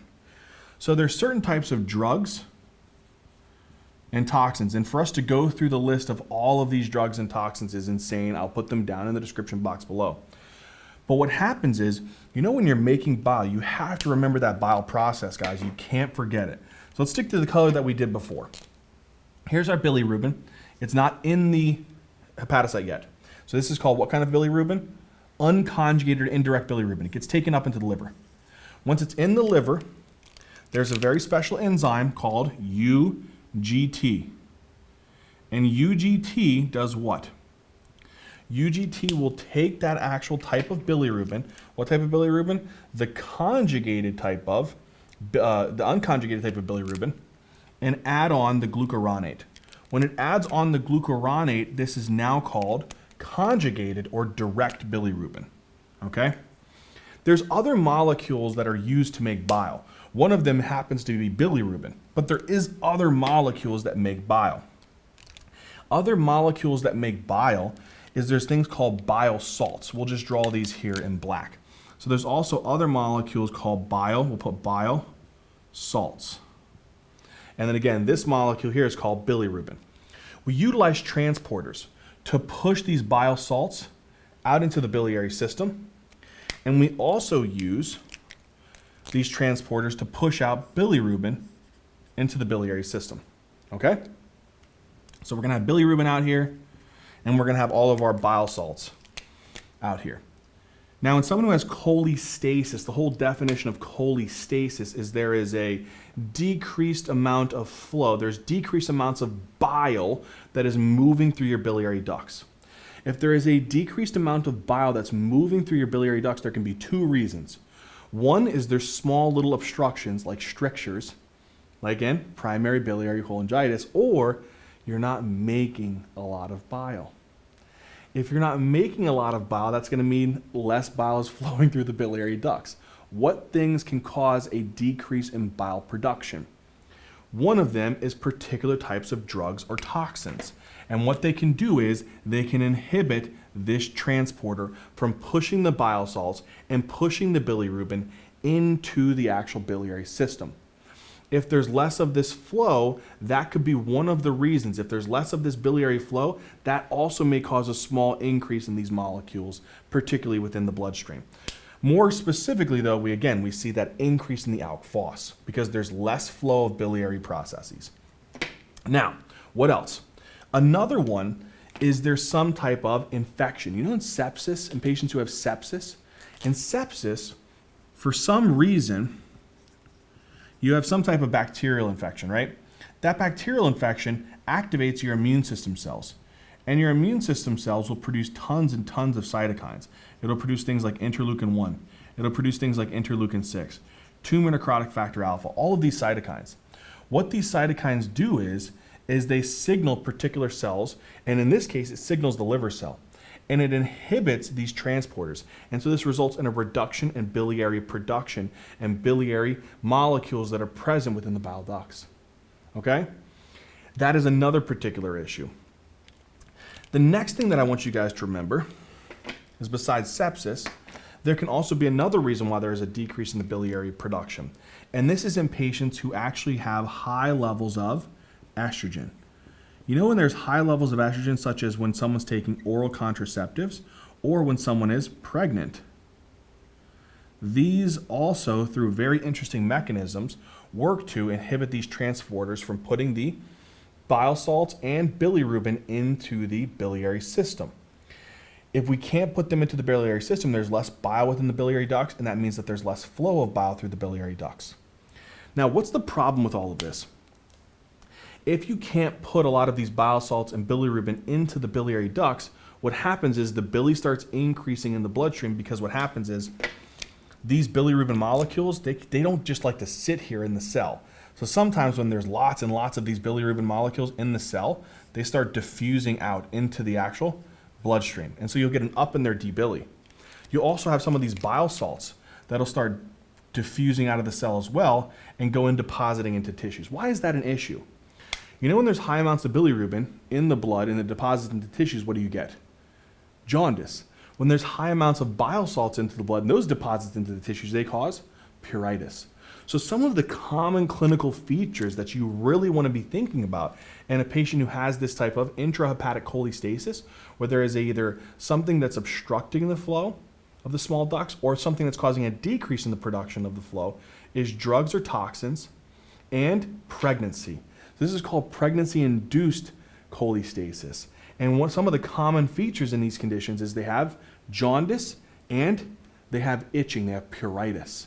And so that may be common features to think about in intrahepatic cholestasis. What I really think is the easiest one to remember, because sometimes intrahepatic cholestasis can be kind of confusing when it comes to these situations, is I like to make myself relatively simple, straightforward here. Is I get my right upper quadrant ultrasound, I see no ductal DIL, I know that it's either this or this, intrahepatic cholestasis or infiltrative diseases. The main one that makes the easiest sense to remember why all of these are going up is the primary biliary cholangitis. Test for the antimitochondrial antibodies. If it is, you've clinched the diagnosis.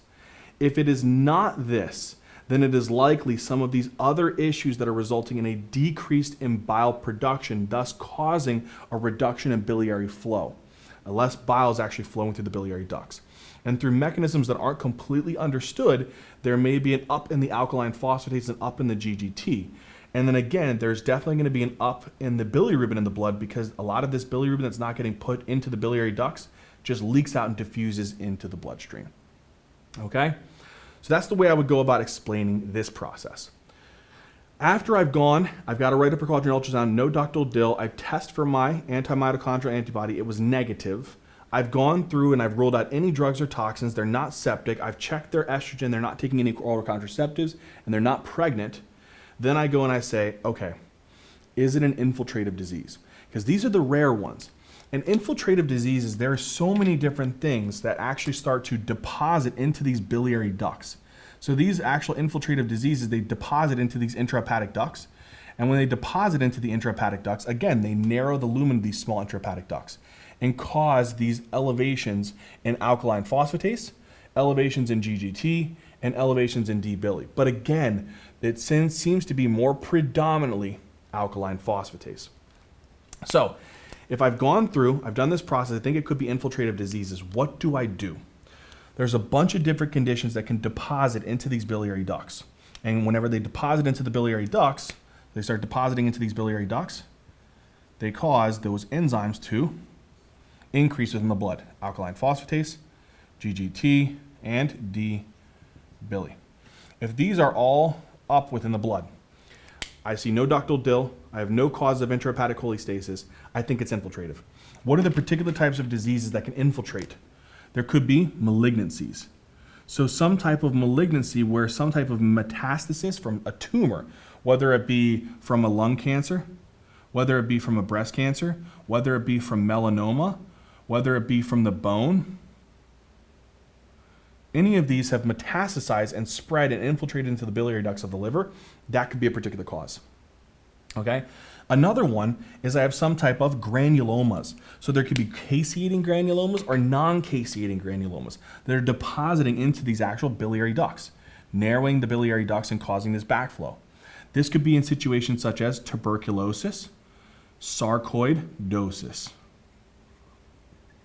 The other thing is there could be lots of misfolded proteins that are depositing into the actual biliary duct tissue, and again, obstructing and narrowing the actual biliary lumen, causing the backflow of these enzymes. And this misfolding of proteins could be something called amyloidosis.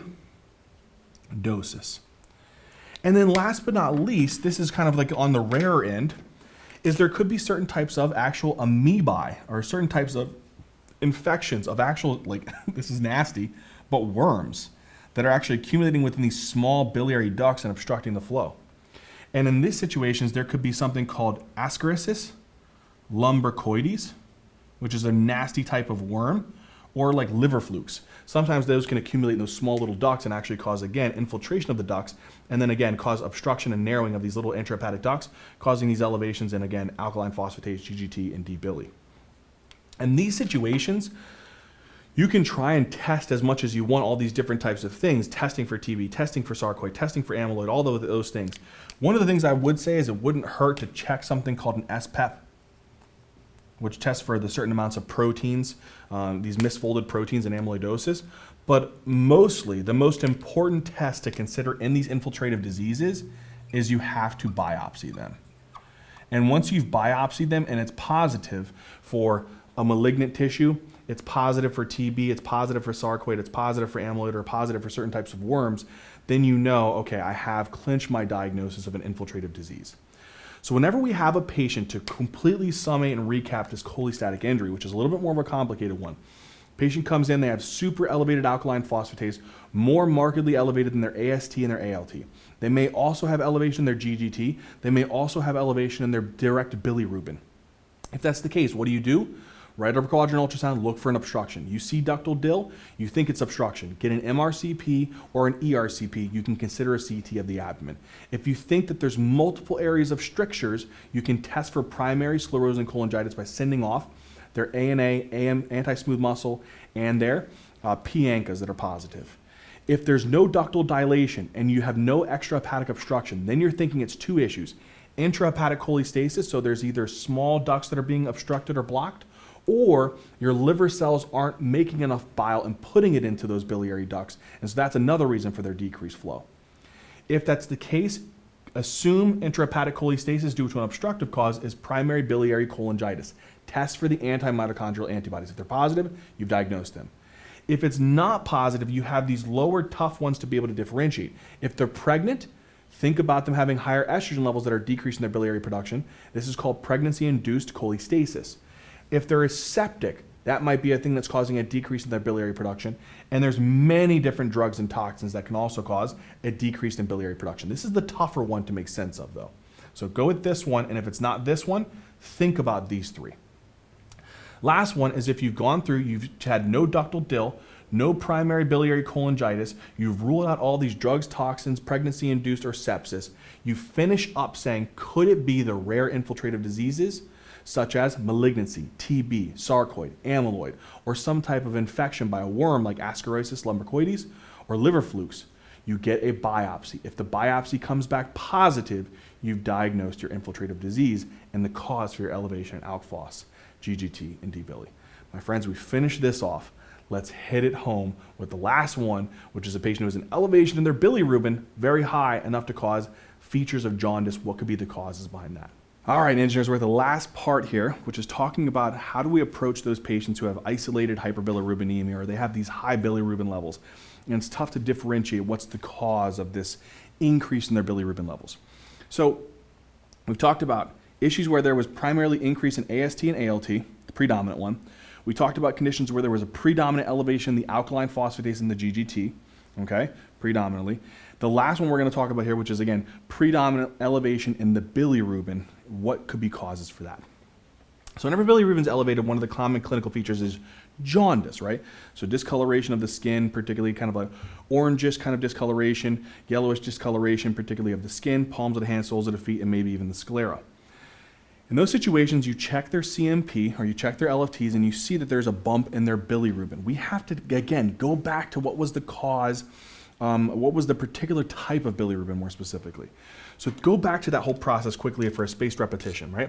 So here we have our macrophage. Whenever our red blood cells are getting old or there's something wrong with the red blood cells, all right, so there's something wrong with the red blood cells. In that situation where they're getting old, they're defective, there's some type of process wrong with them, our macrophages are going to eat up those red blood cells and they're going to hemolyze them and release out the amino acids from the globin and release out that bilirubin, which was coming from the heme pigment.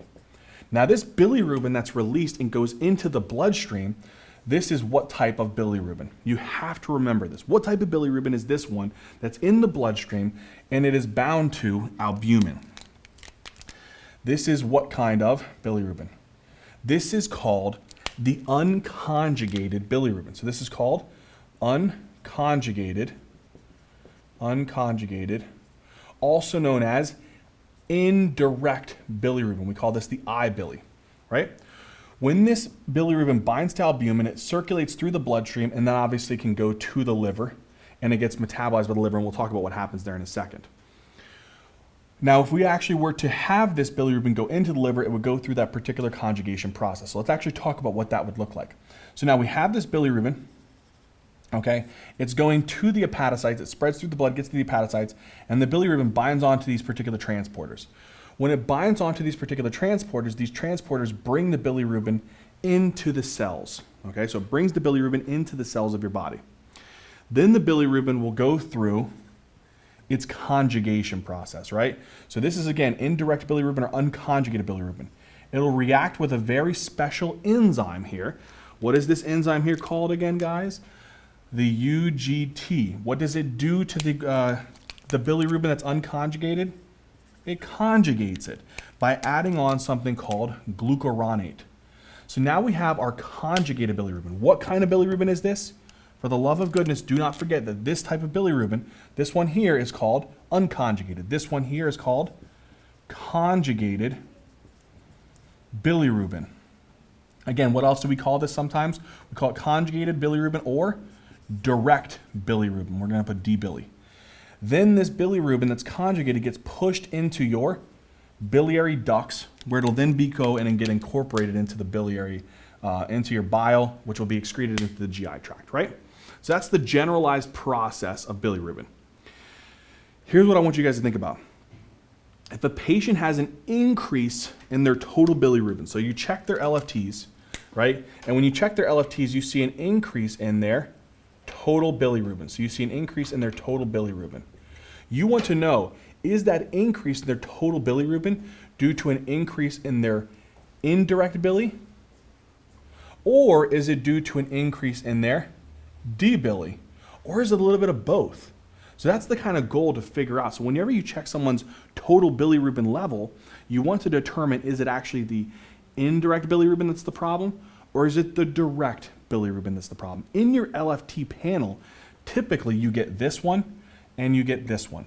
So all you have to do is take the T-bili and subtract the D-bili to get your indirect bilirubin, okay? So let's say for a patient, you check their LFTs, you see there's a big increase in their total bilirubin. You subtract the T-bili from their D-bili, and you notice that their indirect bilirubin is very high. What could be causes for an increase in the indirect bilirubin? We got to go back to the process. Anything that would cause an increase in indirect bilirubin would be something where the macrophage is breaking down red blood cells a lot, or red blood cells are breaking open a lot, and there's something wrong with the transporters where they're not taking in the bilirubin into the cell, or this enzyme, UGT, is not conjugating the bilirubin. So there's a problem at what steps here that would cause this disease process. One is right here. There's hemolysis. Second one, there's a problem with transport. Third one is there's no conjugation. We have to think about diseases that can cause this and how do we test and prove that. The first one that we have to talk about is this one over here, and this is called hemolysis. So when if a patient has a condition called hemolysis, this is basically where their red blood cells are busting open and lysing. If you had hemolysis, you could check a bunch of different levels. One thing is if you have hemolysis, you may see a drop in their hemoglobin, right? There may be a drop in their hemoglobin, because you're busting open their red blood cells, and if you're lysing a ton of red blood cells, you're getting rid of red blood cells, and your hemoglobin within the blood can actually drop. The other thing that you may see is that there's other enzymes that are released from your red blood cells during red blood cell injury. You know what those are? LDH. So LDH may also be higher. This is an enzyme that's in high concentrations in a lot of lysis or severe liver injuries. And the other one is another protein here called haptoglobin. So haptoglobin is a protein that binds on to free hemoglobin. Now remember, if you're busting open your red blood cells, what are you releasing out into the blood? Hemoglobin. Hemoglobin has to get bound by this protein called haptoglobin. So if your haptoglobin is binding and complexing to your hemoglobin, your total free levels of haptoglobin are dropping. So in these patients who have hemolysis, they may have low hemoglobins, they may have high LDHs, they may have low haptoglobins. Another thing is you can also check, because what happens is when all of this occurs, this hemolysis reaction may trigger something called reticulocytosis. Reticulocytosis. So it tells your red bone marrow, hey, there's lots of red blood cells that are getting destroyed right now. We need to make more red blood cells. And so when you make a lot of red blood cells, you make a lot of these immature red blood cells. And so your reticulocyte count may go up because your bone marrow is trying to replenish all the red blood cells that you're destroying. So if you have a patient who has an increase in their indirect bilirubin, so again, we have an increase in the indirect bilirubin, the I-bili, I think hemolysis, I will send off a CBC to check for their hemoglobin. I'll check an LDH, I'll check their haptoglobin, and I'll check for the reticulocytes to see if there's an increase in the reticulocyte count. After I've done all of those things, the next thing that I will do that actually tends to be the best diagnostic test is if you're lysing a lot of these red blood cells and you do something called a peripheral blood smear, it may show you the busted open red blood cells. You know what we call that whenever we do a peripheral blood smear and we look at the red blood cells under microscopy? We call these busted open or ripped open red blood cells schistocytes. And if you have schistocytes that are positive in combination with an increase in reticulocytes, a drop in their hemoglobin, an increase in their LDH, and a drop in their haptoglobin, this may be a likelihood of having hemolysis. To figure out what was the particular type of hemolytic cause, That's beyond the scope of this lecture. That'll be more in a hemolytic anemia type of a lecture. But that's one thing. We can obviously say it's hemolysis. The other thing is what can cause this problem with not being able to transport the unconjugated bilirubin into the cells, and this also just causes this increase. This would be due to drugs that actually inhibit these transporters. You know there's drugs that inhibits these transporters? So here, this transporter is being inhibited. Here, we're gonna have this as the other cause. This transporter is being inhibited. So there's transporter inhibition. And this transporter inhibition is what's causing an increase in the indirect bilirubin. There's two drugs that have been studied very, very significantly that cause this. And this is called rifampin. Rifampin is actually a drug that we utilize to treat patients with latent TB. So what we actually found this from is patients were getting treated for latent TB with rifampin and they were having super high levels of indirect bilirubin. And that's one of the things that we know. The other one is if you're treating a patient who has gout and you're treating them with a drug called probenecid. Probenecid also has been shown to be able to increase the indirect bilirubin levels because it inhibits the transport of unconjugated bilirubin into these particular cells. So how do I determine if this is the cause? I just look at their medication list, medication history. Okay? And again, they'll unlikely have any types of evidence of hemolysis. So they would not have any evidence of increased reticulocytes, schistocytes, low hemoglobin, low haptoglobin, and an increased LDH. The next one I could do here. These are the super weird ones, rare ones, but there's a problem with this UGT enzyme. So there is some type of decrease or mutation in that UGT enzyme. So if I really wanted to, I could go and do genetic testing for this. That's causing a mutation or a decrease in the UGT enzyme. But the particular diseases that cause a decrease in the UGT activity, one is very, very, very common.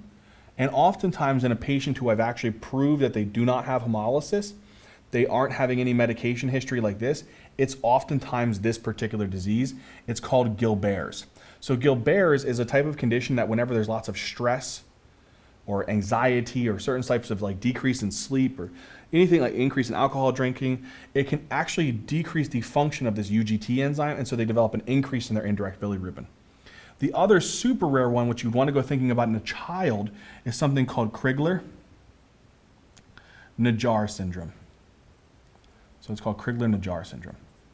So these are the things that I want you guys to be thinking about in a patient who has an increase in their T-bili, their total amount of bilirubin, but very specifically, when you take the T-bili, subtract the D-bili, they have a high amount of indirect bilirubin. What are you going to think about? Hemolysis, medications, or decreased UGT enzyme activity, which is likely Gilbert's.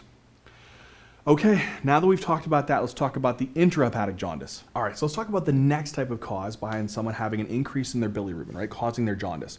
So we've tested them and we've said, okay, I'm gonna look at their T-bili. Their total bilirubin is elevated. If their total bilirubin is elevated, what do we check for? We do the T-bili and we subtract the direct bilirubin. And if the direct bilirubin minus, if you do that and you actually get an increase in the indirect bilirubin, we already talked about that. So if you have an increase in the indirect bili, then you would do the above processes, right?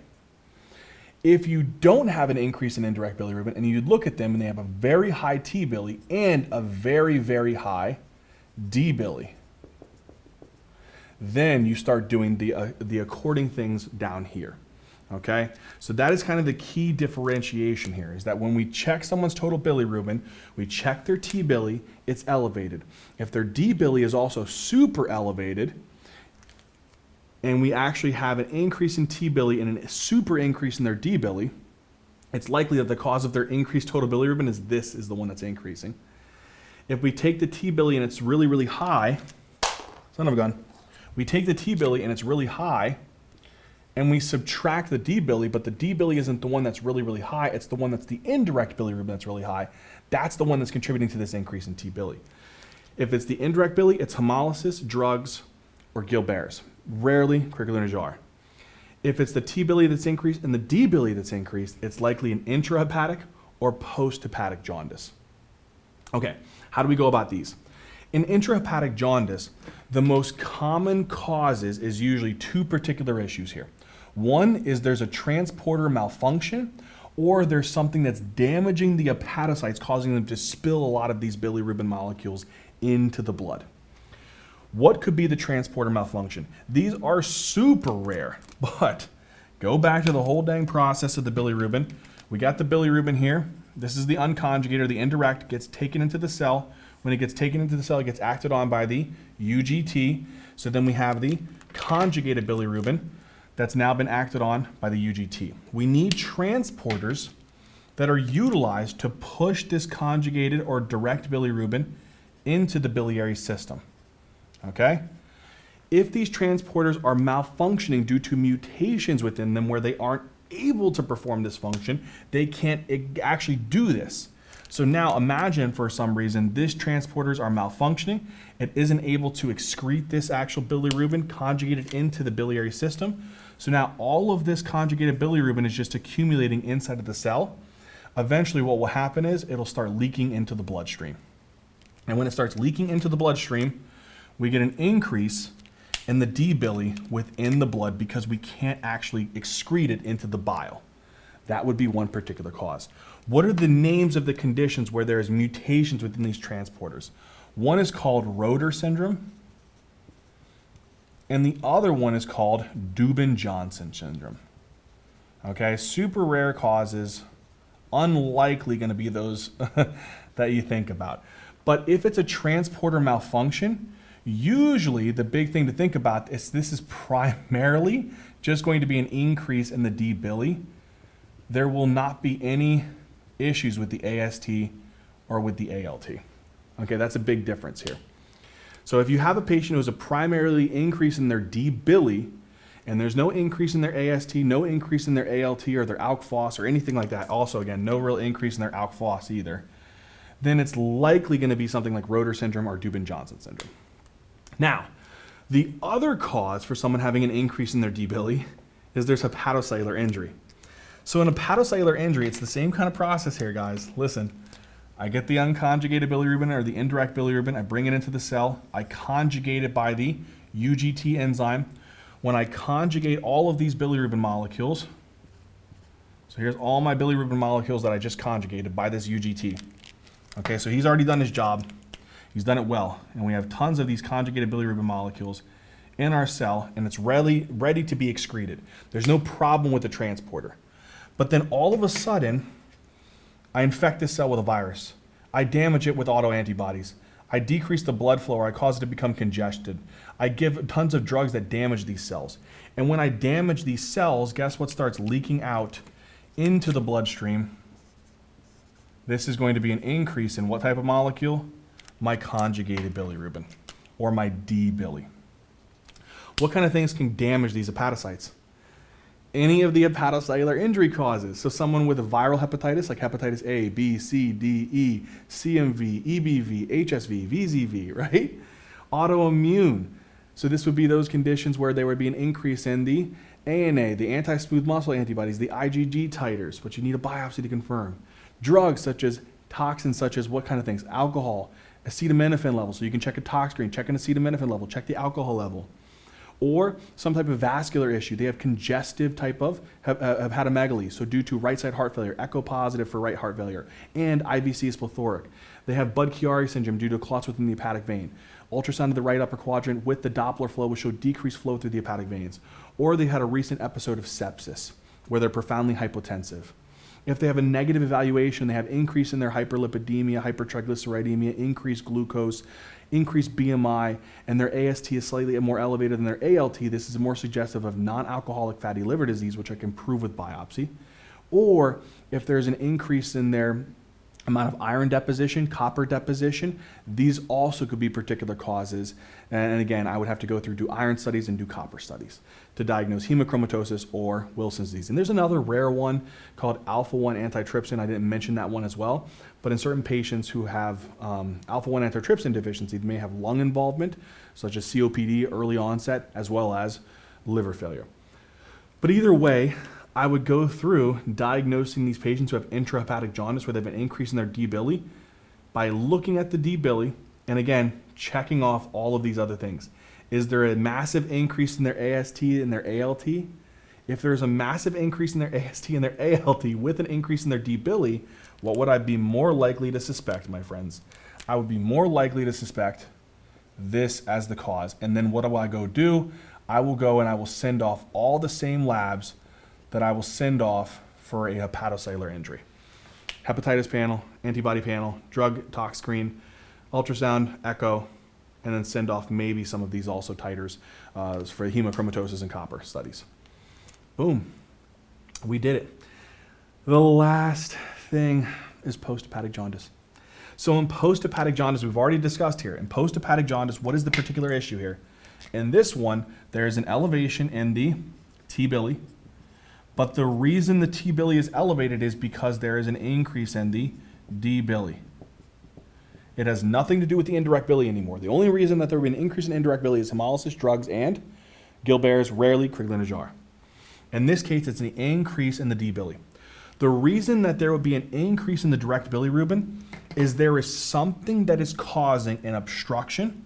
So there's something that's obstructing biliary flow of the large hepatic ducts. There's something that's obstructing flow of the small hepatic ducts, or something that is reducing the secretion of bile into the biliary ducts. Do you guys remember all of those things that we talked about with colic injuries? So if we think about it, someone has a massive extrahepatic obstruction. So they have a gallstone, they have a cholangiocarcinoma, they have a pancreatic carcinoma, they have primary sclerosing cholangitis, any of those causes that we talked about. They would have a positive ductal dilation on their ultrasound. And these situations, if you're obstructing this duct, all of that bilirubin that you've been secreting into these ducts, so all of this bilirubin that is now conjugated, it can't move this way. It's blocked. So it starts backing up and into the blood. And then you start getting a lot of this conjugated bilirubin in the bloodstream. Okay? So again, this will cause your increase in your direct bilirubin. So that's the extrahepatic obstruction. The other issue is that you have small little ducts that are being blocked as well. So an intrahepatic cholestasis. What was the particular condition for intrahepatic cholestasis? That was the primary biliary cholangitis. There was inflammation due to autoimmune attack there, narrowing and causing strictures of these small ducts. Again, if the bilirubin can't actually pass through this area, if it can't pass through, it'll back up into the bloodstream. The other one was the super interesting one, which was if there is not actual strictures or obstruction due to primary sclerosing cholangitis. The weird one was that there was some type of drugs that were inhibiting the excretion of bile into the blood. You couldn't excrete the bile, the bilirubin, or the bile salts into the biliary ducts. Remember that? So there was drugs, toxins, pregnancy, such as in someone who has pregnancy-induced cholestasis where they can't secrete the bile into the biliary ducts, or sepsis where they can't excrete the bile into the biliary ducts. In those situations, if you can't excrete the bile, and what's one of the components of bile that we care about in this situation? The bilirubin. If I can't excrete that conjugated bilirubin into the biliary ducts, where do you think that conjugated bilirubin is going to go? Well, it's going to be increasing in my cells, and it can't go into the biliary ducts, so guess what? It diffuses right into the blood, increasing the level of my D-bili, okay? And that would be all of those issues with intrahepatic cholestasis, whether that be due to small strictures and primary biliary cholangitis, or you're inhibiting the release or excretion of bile into the biliary ducts in drug-induced pregnancy or sepsis. The last situation, which is the most rare, is there is infiltrative diseases that are involving the small ducts. And in these situations, you would have to test for malignancy, you would have to test for granuloma, such as in sarcoid or TB, and you would have to go looking for amyloid deposition or some type of amoeba like Ascariasis lumbricoides, or maybe like a liver fluke of some kind of thing. In those situations, you would require a biopsy. So from all of these, if I'm thinking that someone has an increase in their D-bili, I would also see what else that would increase in these patients, because we're blocking a biliary duct. Please, we've already gone through all of this, guys. If there's hepatocellular, there's increase in AST and ALT. If there's injury or blockage of the ducts, there's going to be an increase in the alkaline phosphatase and the GGT. There may still be increases in their AST and ALT, but nowhere near as elevated in comparison to someone who has a hepatocellular injury. and intrahepatic jaundice. So there should be a massive increase in ALP, increase in GGT, increase in their T-billy with an increase in their D-billy more specifically that's causing that rise in their T-billy.